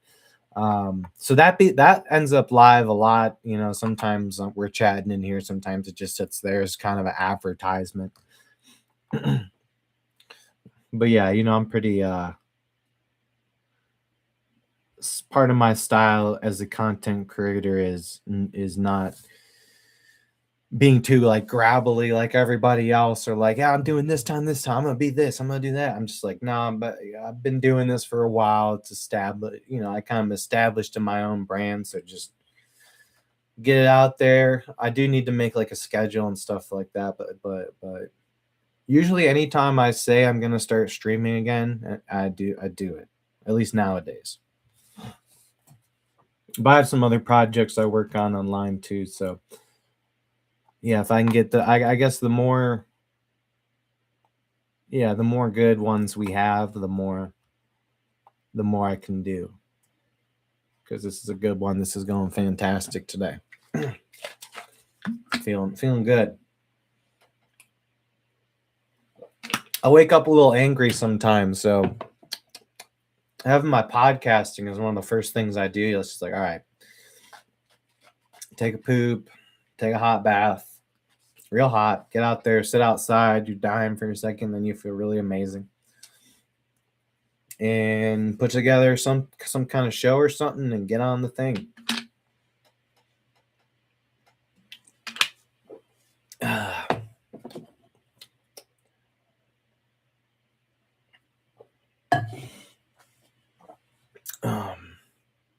As a single father, sometimes I think about how that can affect any kind of potential relationship or something like that. All right, man, keep it real out there in Ireland. It's a interesting, awesome place. You know, it's a big time bucket list when I get to my traveling one day. But yeah, we'll see you around. 100%. I'll be around. um. So, anyways, I think about, you know, if I took a girl home or I met a woman and we were talking and she came over or something like that, especially like this is in the context of like a random hookup out and about. Oh, come on down to Pound Town. But I don't want to get into it like that. But someone not knowing that I was a single father and that not coming up in the conversation, maybe it just got too hot and heavy. Not that something like that happens all the time or anything like that, but something maybe got too hot and heavy and too quickly, and you just didn't even say that I was dad yet. So yeah, just the reaction of like sleeping with me and then kind of coming to and like looking outside and seeing like some children's toys and stuff like that, or looking in the laundry and you see children's clothes. Which nowadays, if you got a crazy girl who, you know, takes one little piece of information and magnifies it 35 times what it actually is, just so that they can have an excuse to be angry because that's how they actually feel inside and they want to project it out by getting madder about things that they actually need to get less mad about. Yeah, if you got someone crazy like that, like how I used to be, you take one little detail and I think it's all like that, and someone's doing like this towards you. Like, just imagine seeing like leaning forward, seeing the laundry, and seeing like a child's pair of underwear in there, and not knowing somebody was a parent. And you just slept with them, so your brain's kind of thinking sexual, and you're a crazy conspiracy bitch or something. Not good kind of conspiracy like 9/11, but the kind of conspiracy where they think you're either a gang member or cheating on them, or that you're trying to pimp them out. Those kind of girls. Yeah, you could think someone's a total messed up weirdo creep. So I do not always or something. I think about that sometimes. Like, And that's why I try to communicate up front. I value and cherish communication. Some of the issues in my past have simply arisen from a lack of communication. And perhaps if there was more communication by the participating parties, well, everything would have been fine and dandy, fine and randy.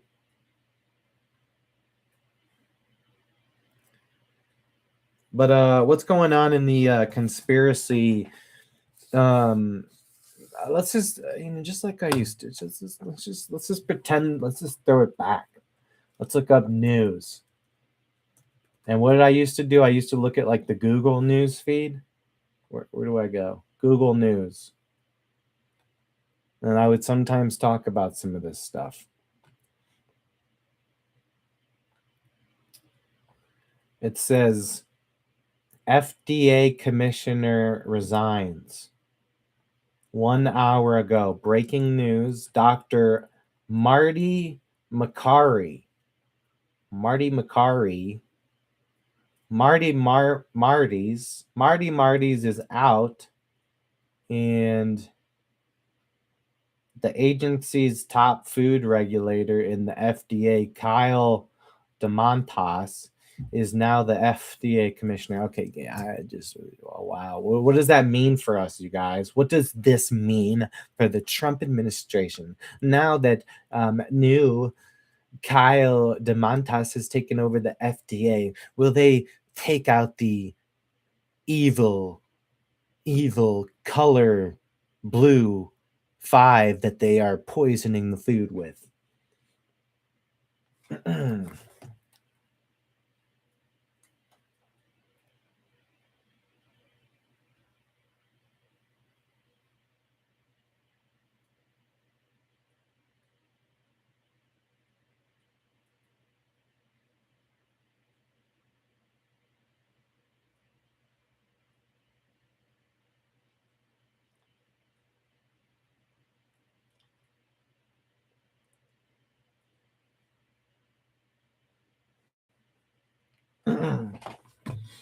Having some pepperoni rolls and some homemade pizzas tonight for dinner. Gang. I got shrooms. I got shrooms, you guys. No, not those, not psychedelic tripping shrooms. All right, fuck this. Let's have some Bryan news. This news is stupid. I don't like this news. Anything else good? UK Prime Minister, they're telling him to resign. What would he do? All these people getting fired and hired. Oh, a deadly bridge collapse. What do you know?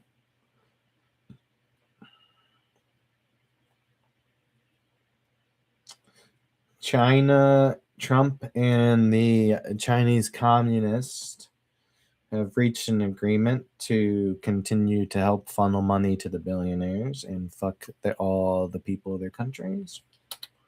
Just like every single president and dictator before. In China, they have dictators. In America, we have presidents. At least in China, with the dictators, at least they're fucking blunt and be like, yeah, we rule your ass, bitch. Like this, we have this whole party system just so you think you have a voice. It makes the individual believe that they have a voice because there's another party to fight against. And it's a fight. Dude, at least the dictators are straight up like, listen, bro, we own your ass. It's a dictatorship. We choose. If we feel like the next person, whatever. Do what we want. We got him in you have a whole one side or the other. We got our guy in there, whether it's the right or left. They're all yeah. And the other side's for all 4 years. And then just flip flops. Really, they all control your ass. We just have too much of a free culture that we have to play these games, or people, I don't know, people will actually do their own thing and not spend as much money on bullshit. And instead of consumption, they'll challenge themselves, where consumption equals money. Challenging equals less money. It's like when I go shopping at Aldi's, you know what it costs less to do? Eat healthy. When you shop at a lower, like a cheaper grocery store, it ends up being cheaper to eat healthy. Eating healthy is one of the cheapest things. When I have been down bad on money at my lowest points, my lowest amount of dollars, and needing to get food in my entire life, yeah, maybe you get some mac and cheese boxes because they're really cheap, 50 cents at the Dollar Tree. But nah, you go out of Aldi's, I actually would choose healthy food. You can get a bag of carrots for 90 cents still. You can get a thing of apples for like $2. You can get a thing of bananas for $1. You just spent $4 or $5 and got carrots, bananas, and apples. You can nourish yourself and get through hard times with that. That's all you would need for like a few days if you know you're going to be down bad and only have $4 to spend on food. Your best choice, the healthiest and best bang for your buck, is actually eating healthy. But yet everything you see online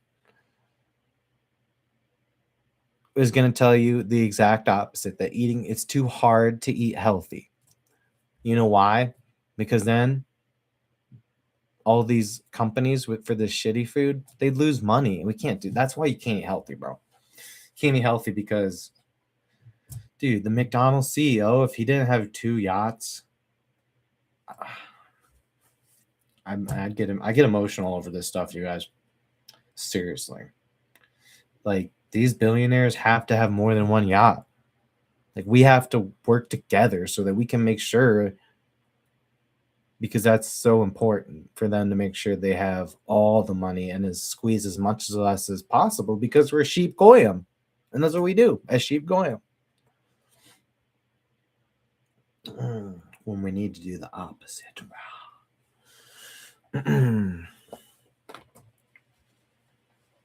For real though.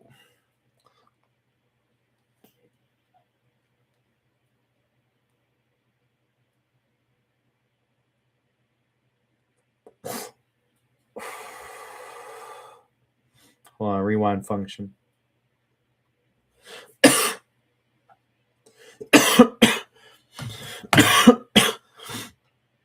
So yeah, there's a lot of cheat codes amongst us, right?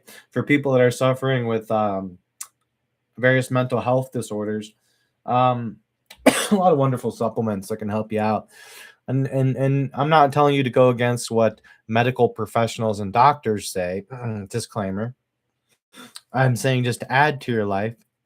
This is not actual medical information, just a suggestion and a spotlight of a certain viewpoint.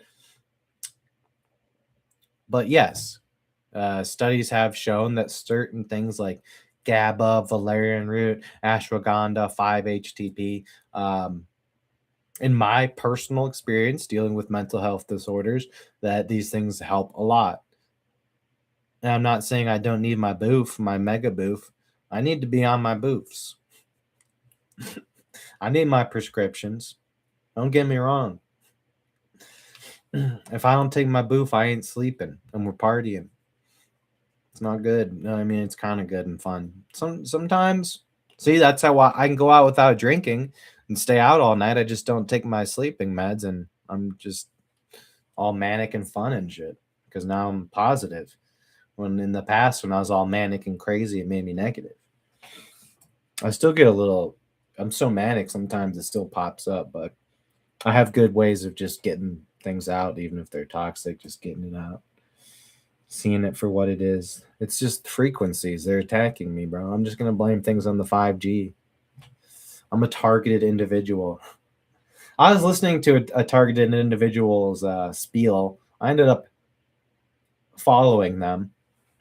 For anyone that doesn't know what a targeted individual means, there are groups of people here on the internet, some of them with decently sized followings, who genuinely believe that they're being gang stalked by some sort of information. And they'll be posting all these text message chains and all this stuff like, this person's gang stalking me. and they're really just suffering potentially from schizophrenic. None of these people are talented or do anything important enough or worth monetary value for a government entity to give a fuck about them. So yeah, no, none of those people are actually. If like, oh, I don't know, someone super rich or like a famous person started saying the FBI's been on me or this and that, then yeah, you might believe it.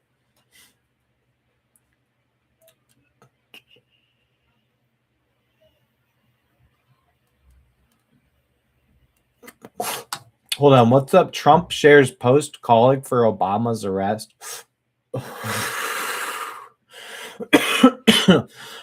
Like I said, man, this is just a person who doesn't pay attention to the news, trying to follow the news.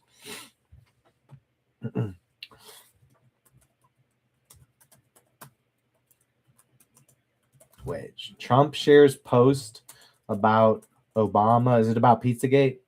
Better be. All right. If it's not about Pizzagate, I am.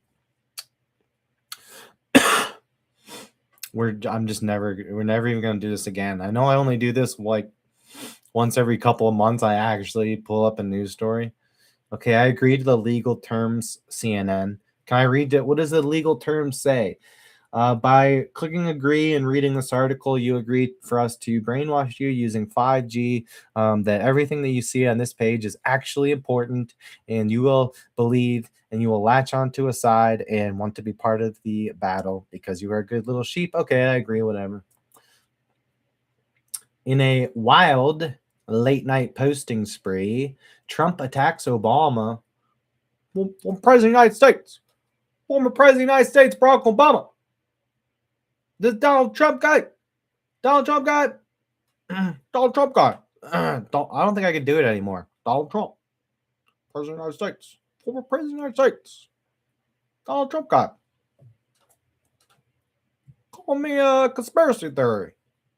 That I was touching little kids. Never done that. As former President of the United States, I would never do something like that.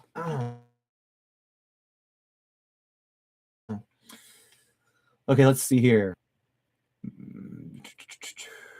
Here is a brief fact check. Okay, let's. I'm not going to get into this. I just want to see what the stuff was saying about Obama. That's why they wanted to arrest. So far, this CNN article. This is why I don't follow the news or even do things like this anymore. Has been nonsense and blah blah blah, and is just over summarizing what they're talking about 5 times. And I haven't gotten to a single piece of information that is actually valuable to this subject.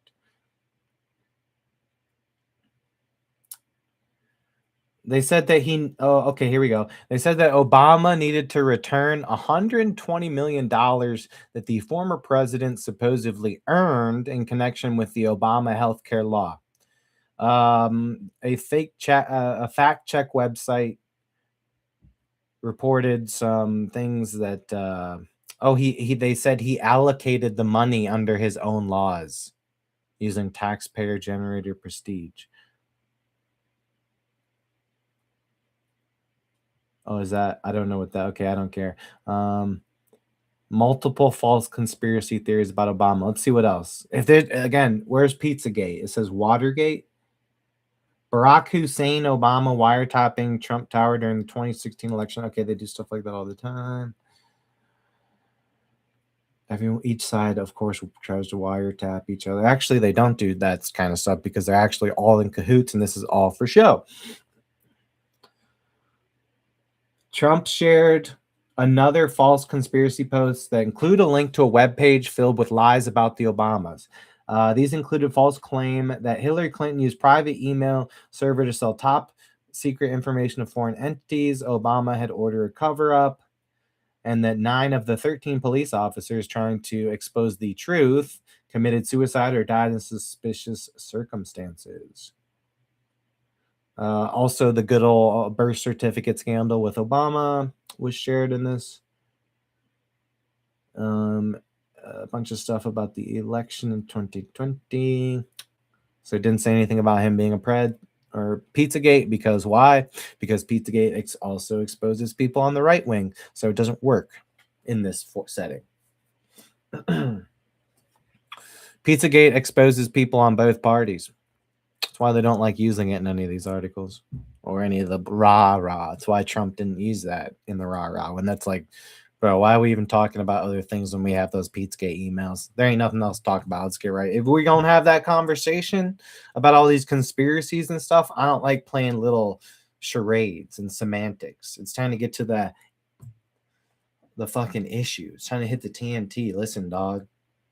I don't like them emails. I don't like how they were like confirmed when they first came out. I don't like how they didn't even put in any effort to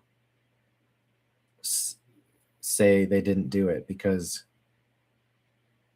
then more people, if they made a public shaming of Pizzagate and said like, no, all that stuff's a lie, that would just put people's eyes like, wait, what are you talking about?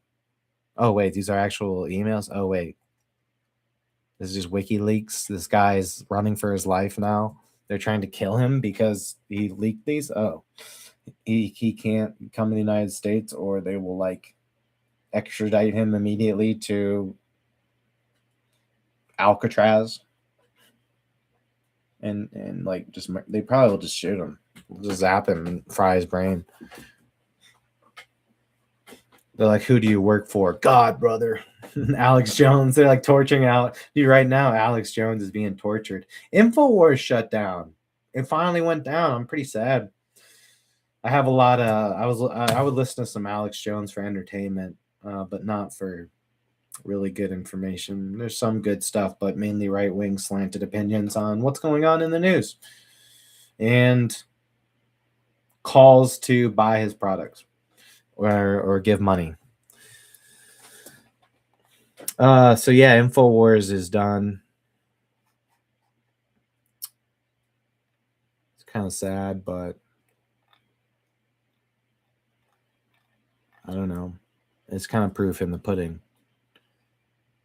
They warned us of the Orwellian censorship of the internet. Do you think that they weren't going to be a part of it? Did they think of all the people they're going to censor, you think y'all weren't going to be y'all predicting it for 25 years? You think you're not going to be, you're not, at some point strategically, when it's not going to make many waves, you're going to slip it in there? Because I barely heard about it, but they're fucked. I didn't hear about it at all because I don't really follow the news or anything. But yeah, you go to Infowars.com, it's gone. And I had a lot of listeners. That's kind of a big deal when something like that gets shut down that had such a wide audience that would actually listen through the website or like radio transmissions. I listened through Apple Podcast. I listened to the equivalent of maybe one night a month, and then maybe the next day I'd listen to some more, but not my. Not that I don't like it. It's just for entertainment, and I tried to be kind of picky about what I listen to because I know it's going to influence me when I'm performing on camera and what I say.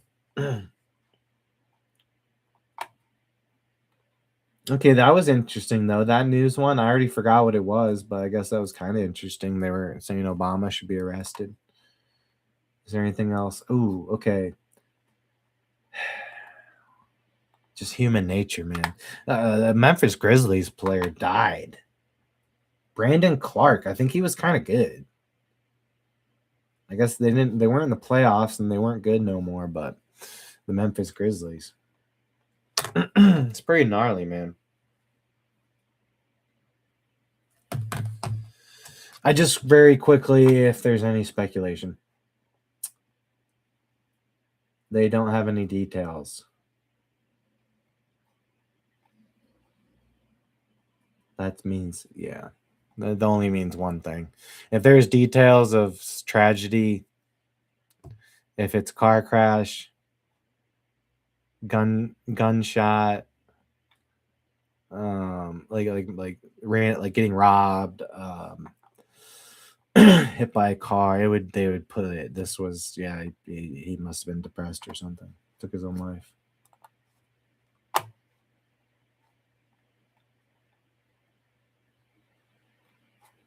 I don't. He could have just gotten drunk. It's got a lot of money. You can just go to Las Vegas and fuck prostitutes. How the fuck? How would you ever, if you're rich, how would you ever, you just go, wouldn't you go get pussy before you offed yourself? You know what I'm saying? It's legal. You go there to a brothel and you have a bunch of money. Well, I guess I don't know, man. I don't. Maybe I'm a put together person. I do kind of understand conceptually someone wanting to move on from their current life. You know, I've heard a lot of bad things out there that people have gone through, and see people go through that type of stuff. You know, I'd personally rather even just I'd live in jail or something, like be homeless. I would not want to. I want to experience something. You feel me? I want to ride out. I want to ride out. But no matter how bad it gets, I'm in the saddle, bro. But conceptually, yeah, things have gotten really shitty at times in my life, and like, oh man, I could understand. What if I also had this, and this, and yeah, I don't know, man. Thank God I have like a family and some good things going, or else, man, I feel pretty shitty. But there's always so I could understand, but yeah, no. I've become a drunk. There's so many different things I would do before taking off and leaving. Maybe I'd shorten my life through alcohol abuse, but I think I've done too many. I guess I've done too much with myself. I've had too many moments of power and strength and party and showing my colors and getting a lot of compliments and admiration and appreciation. So like, I'm a big fan of myself. Not in an ignorant way, I used to hate myself. That's because I was a dick. Of course I'm gonna hate myself. I'm always sharing my negative opinions on things, not by even buttering things up. The only thing I buttered up was myself. That's shitty. It's not awesome. It's not cool. Once I learned how to butter other people up, that's when I was buttering some biscuits, son. Wow.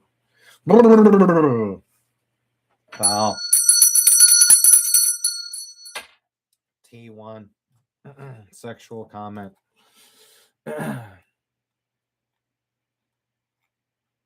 Well, rest in peace to a soul that was likely took itself.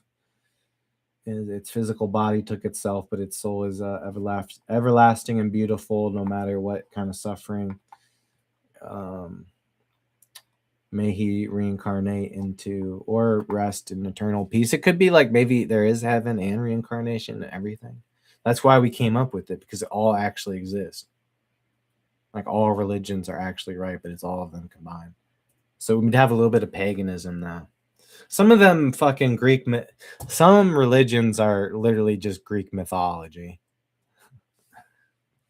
That's one thing, like certain religions like Christianity and Muslims, and like there's like that there's a concept of one higher power. It's not like Zeus, the god of lightning. Pray to him. Oh, there's all these different gods you can pray to. Like, bro, you're playing a game. You're playing Monopoly. Might as well go play Monopoly. But I think anything focused on a higher power like Christianity, I do. I have a little bit more interest to gain information from religions that avoid paganism. That's why, even though I'm all about reincarnation, I'm not about just because you have this one detail that I agree with. What is that? Buddhism? I believe Buddhism is pagan, and they have multiple gods and shit, like Shiva or something. Let's do some theology. Buddhism. I learned about this in 6th grade in Miss Clayton's class. Oh man, she was so fucking hot. I mean, beautiful. She was such a beautiful woman. I wanted to butter her biscuit. Jesus Christ. Buddhism is a major world religion and philosophy originating in ancient India. Bulbs and vagine? It focuses on achieving enlightenment, nirvana. Nirvana's gaining. A state of inner peace and freedom from suffering and cycle of rebirth through meditation, ethical religion, and wisdom. Four noble truths.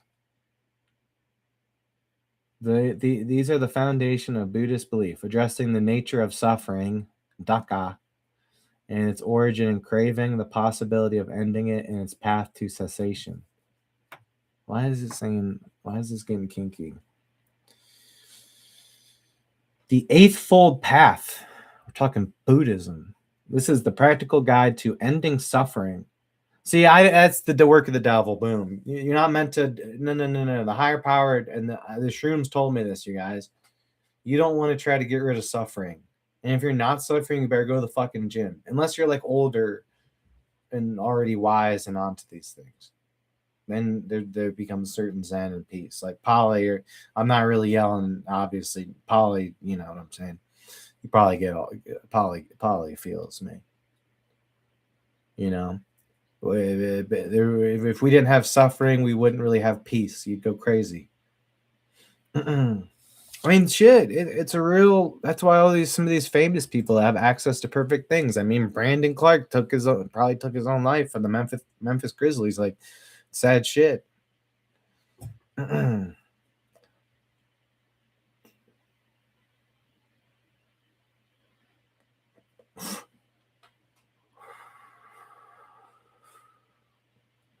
I don't think you can be free without some form of suffering.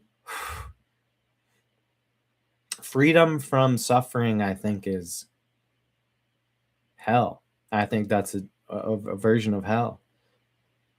I think that's the dark temptation that tells you that you can have a perfect life, perfect utopia, and feel perfect all the time, when it's not actually going to come out to that. So you're always going to be doing little things and blah, blah, blah, trying to be too perfect.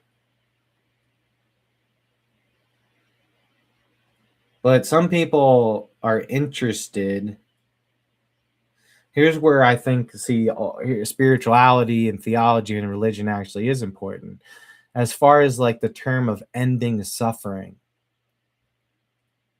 whatever suffer you're going through, how to get through it and keep other things together. Because a lot of times, like, you see all these things that people go through. I mean, even you, Polly, with going through bladder cancer, going through surgery with that. Hell, that's a lot of suffering in there. So those things, in terms of everything being perfect in my life, yeah, don't worry about that. But endearing the suffering or ending the suffering that has found itself in my life, how do I end that suffering? I think that's where religion comes in, is very important. Buddhism generally does not focus on a supreme creator God, focusing on personal spiritual development to understand the true nature of reality. I mean, I'm with that. That's a lot of times religion's going to say some of the same things I do. High level spiritual wisdom, right? Karma. See, we're karma and rebirth. See, I do have some Buddhist. There's some Buddhist beliefs I think I got. Meditation, ethical code, and non-violence. I mean, there's certain things you have. Violence is important. You have to be ready. You have to have some way to maybe exercise that. I'd lift weights. You could run. Sports even. Some way to just, we all have that urge to, when we see a deer, to grab a spear and chase the deer down. Just feast on it live. I know everyone else also feels that way whenever they see a wild animal, and I'm not crazy or weird at all. But anyways, compassion, I like that. See, compassion, part of compassion is willing to be violent to protect the things that you care about and love, or even just, it can be non-emotional, you know. Protection, compassion can almost be like just a logical thing. You don't have to be all emotional and grasping your straws, but also be like, yeah, sure, let's fight to protect my loved ones. And just because it's the spirit within you. And trying to get rid of that spirit, well, that's dumb. Someone's just gonna eat your family if you're not violent.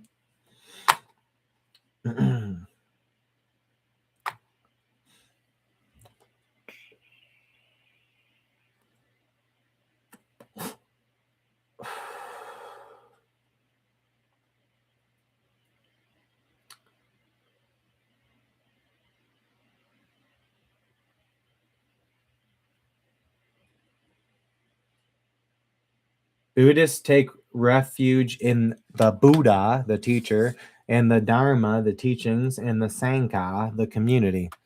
Polly says, your karma ran over my dogma. My karma ran over my dogma.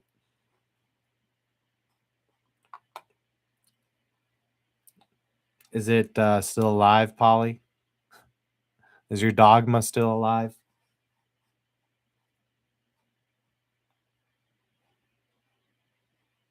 So what else? What do they do? Buddhists comprise 4.1% of the global population. 4% of people on earth are Buddhist. Okay, based on teachings attributed to the Buddha, a religious teacher who lived in the 6th or 5th century.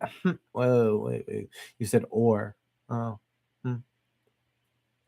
6th or 5th century BCE. See, they just do that to make human history confusing with all these after gods and BDEs and century this, century that. They don't even know when the dude was actually alive. History is just his story. They just don't want you to find out about free energy and that they actually had free energy in the past and that we could have it now. But then again, all of those companies with those CEOs with 2 boats, they could only have 1 boat. We'd have free energy now. They could still keep their boat. They have plenty of money. All these people have money to just retire. Dude, if I had $10 million in my bank account, I wouldn't like use the 10 million to open a store branch for a UPS store or franchise. I guess I would use some of it to help build my brand though and take over the internet. Yeah, okay. I guess I would do something with it. I'd still want to do this and be very successful as possible. I would just now have money to really jack that up. Not that I'd spend a bunch of dumb money, but that's the first thing if I came into a lot of money right now, I'm about it, you guys. If I came into a random amount of money, let's say I finally decide to play the lottery for the very first time in my life, which I haven't yet, because I do believe that I will do it at the very right moment and I will win the billions, but I'm just being smart about it. So I can chill and kind of fuck off and be a loser for a little bit because I'll probably win the mega billions in the next year. You know, I'm not crazy. They're like looking at the clock. This is actually floor 6 of the psych ward. They're looking at the clock. All right, time to take his pills. Yep, there it is. Yep, he's talking about winning the lottery. All right, you got to remember where you at, son. Take your fucking Seroquels now. Oh, that's funny. It is actually that is how it works probably in there. I've never been to the psych ward, but I would imagine that there is a little bit of that. That there are people in there that like, all right, it's 2 p.m. He's gonna start talking about his manifesto. Time to get them the pills.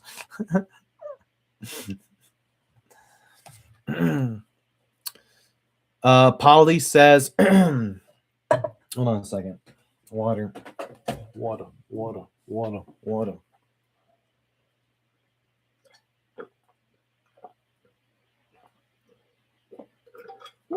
Oh God, I need to put the new filter in. No.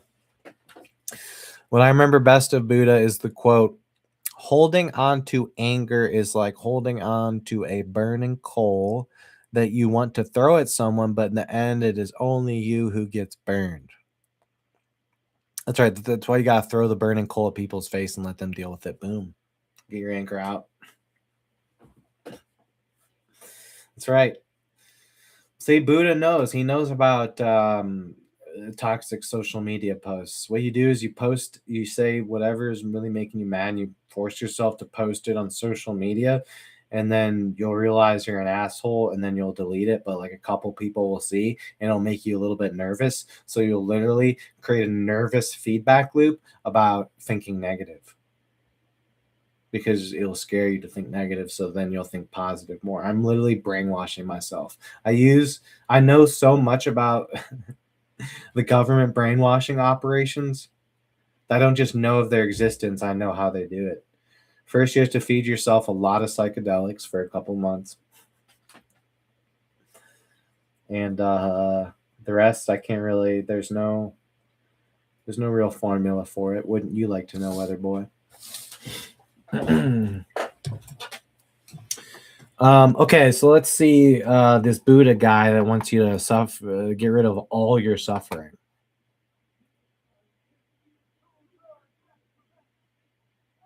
I'm pretty kinky, so I don't even like the idea of that. You're telling no one's gonna ever pinch my nipple and it kind of hurts, but I like it. But what? Huh? Let me make sure there isn't anything dangerous happening that I need to go solve. I'm kind of the fixer. If there's an attack in the neighborhood, I gotta take them out. I failed the mission last time and we lost the carport. I won't let it happen again. The next enemy will get destroyed. They will not live to tell the tale of menacing on my neighborhood. No, I'm just kidding. That's a joke. I'm not calling to violence. Please don't ban me. Love, peace and love, romantic connection, plugging into existence. Remember when I was doing all the was I streaming when I was on here at all, when I was real hot with the Jamaican? I could Jamaican freestyle, like I could do a Rasta song. I could do Rasta song freestyles, and it's hilarious. Come for elevation. Travel. No, I can't. I'm too stoned for impressions right now. I can only be myself, dude. I know. Sometimes the Jane in the beginning can help with your impersonations, but at a certain point, like, I don't know what's going really on that well. I think that means we need a bigger hit.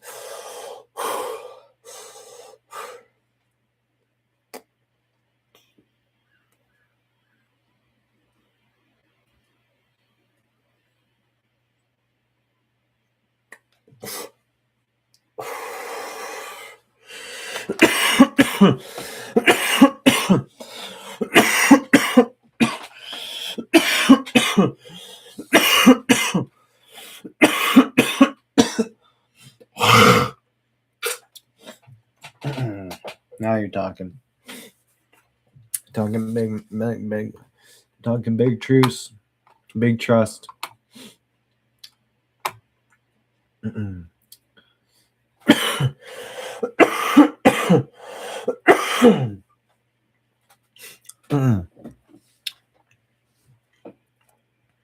Polly says, I was once asked to join the Rosicrucians. Rosicrucians. Pretty weird stuff. What's that? I don't know what that is. All right, let's learn more about Buddhism.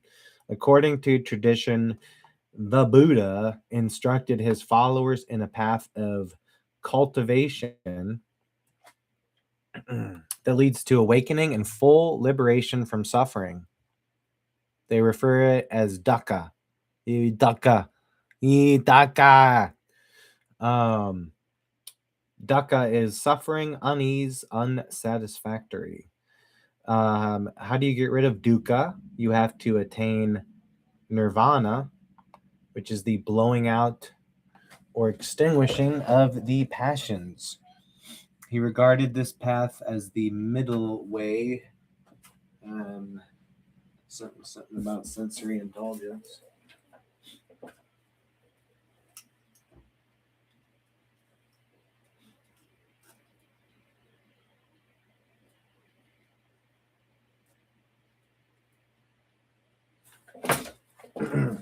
Sorry, there was someone walking by wearing a tail, and I wanted to stare at it like a freak show because they had a big one. I was gonna get a smaller tail. I'm gonna be a tail dude. Sometimes, I have a cowboy hat, and I get stressed out, and I think a tail would really help me when I get too stressed. I gotta blow my nose.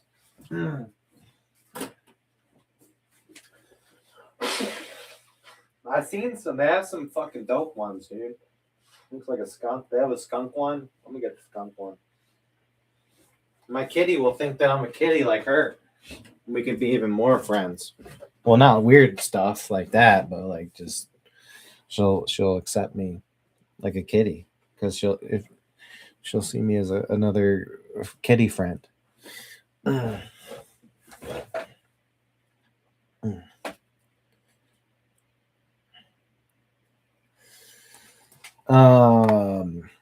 So anyways, what does it say? Nirvana is extinguishing of the passions. The devil wants you to give up your passions in order to end your suffering, when your passions are what you should fight for. That's fucked up. This is messed up. This Buddhism shit is fucked up. I'm pissed. Polly says the Rosicrucians, the Rose Cross Society. It's about the same thing as Buddhism, but comes from Freemasons. Oh yeah, they're probably crazy.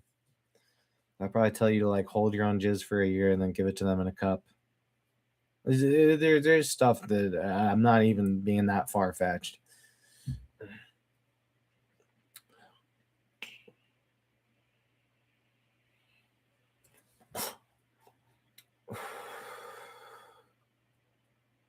I'm sorry.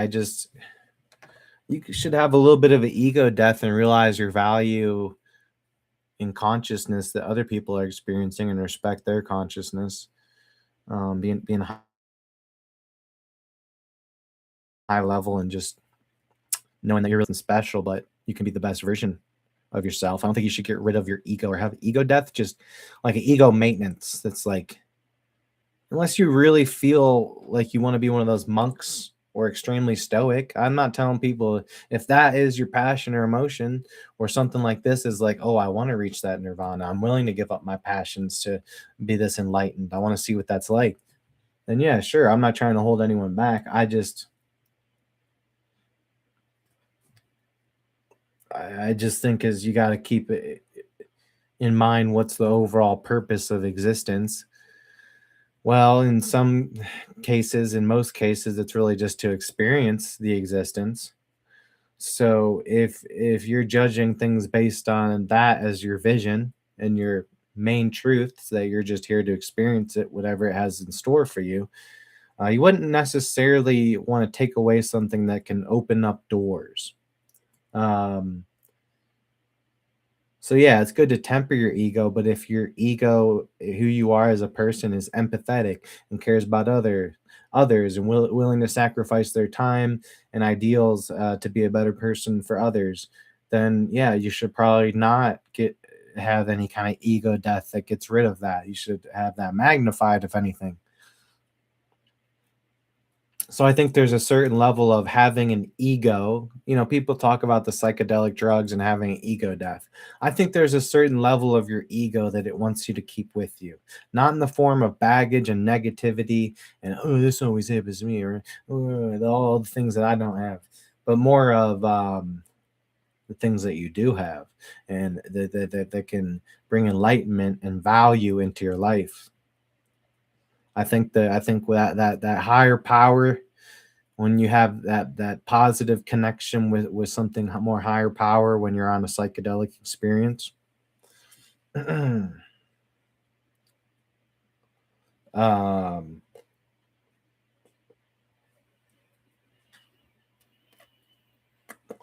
And when I say that, I like purposely, not purposely, but my brain kind of shorts out because it's like so much, but words can't explain it all.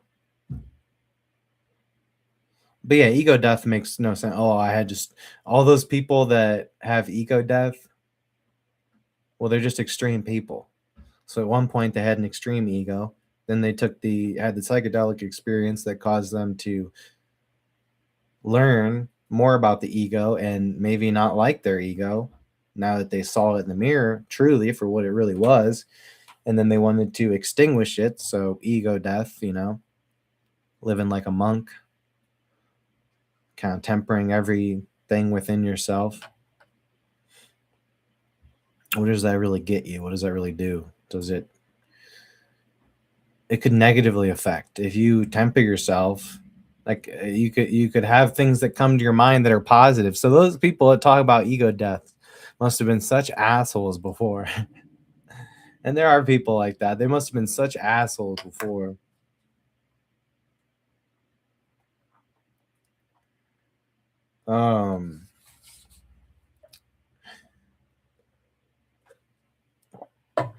That they, upon seeing themselves from the eyes of the beholder and the spiritual powers that be, upon seeing getting their printout, getting their message, trying to get through spiritual TSA with all that baggage, all that bullshit.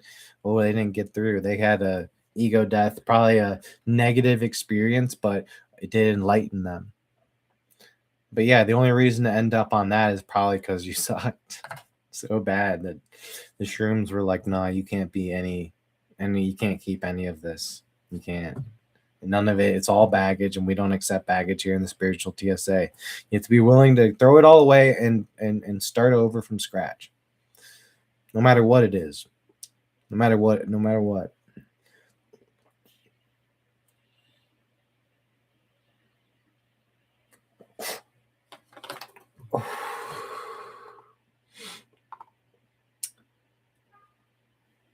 So, attachment and clinging.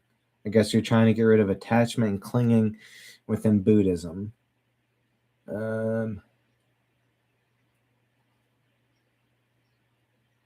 Karma.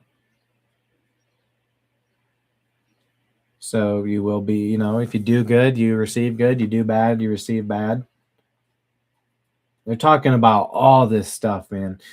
Widely observed teachings include Four Noble Truths, Noble Eightfold Path, Doctrines of Dependent Origination, Karma, and the Three Marks of Existence. My goodness.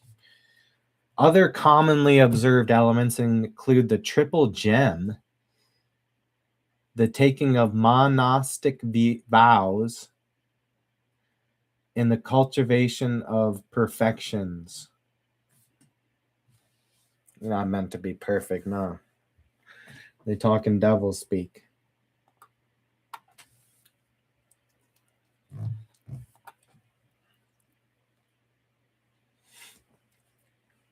What's refuge? They want you to take refuge? A triple gem. You have to do something?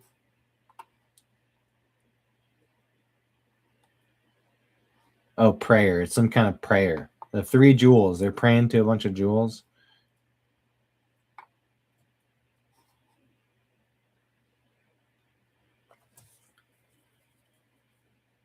They're confusing me. There's not enough clear intentions in this religious theological speak.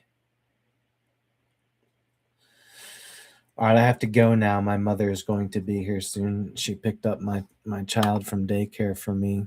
It is 6:20 p.m. Eastern Standard Time here in Canton, Ohio, Hall of Fame City. Coming at you live from Hollywood. I mean, Canton Wood, smoking dope. No, but anyways, as always, y'all keep it fucking real. One last puff.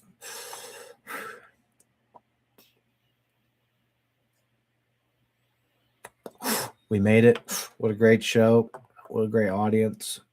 Thanks for your contributions as always, Polly and everyone else. And it makes it not just a live stream, but a conversation we can keep up for other people to enjoy and excite and add it to the mix when you're doing stuff and folding clothes.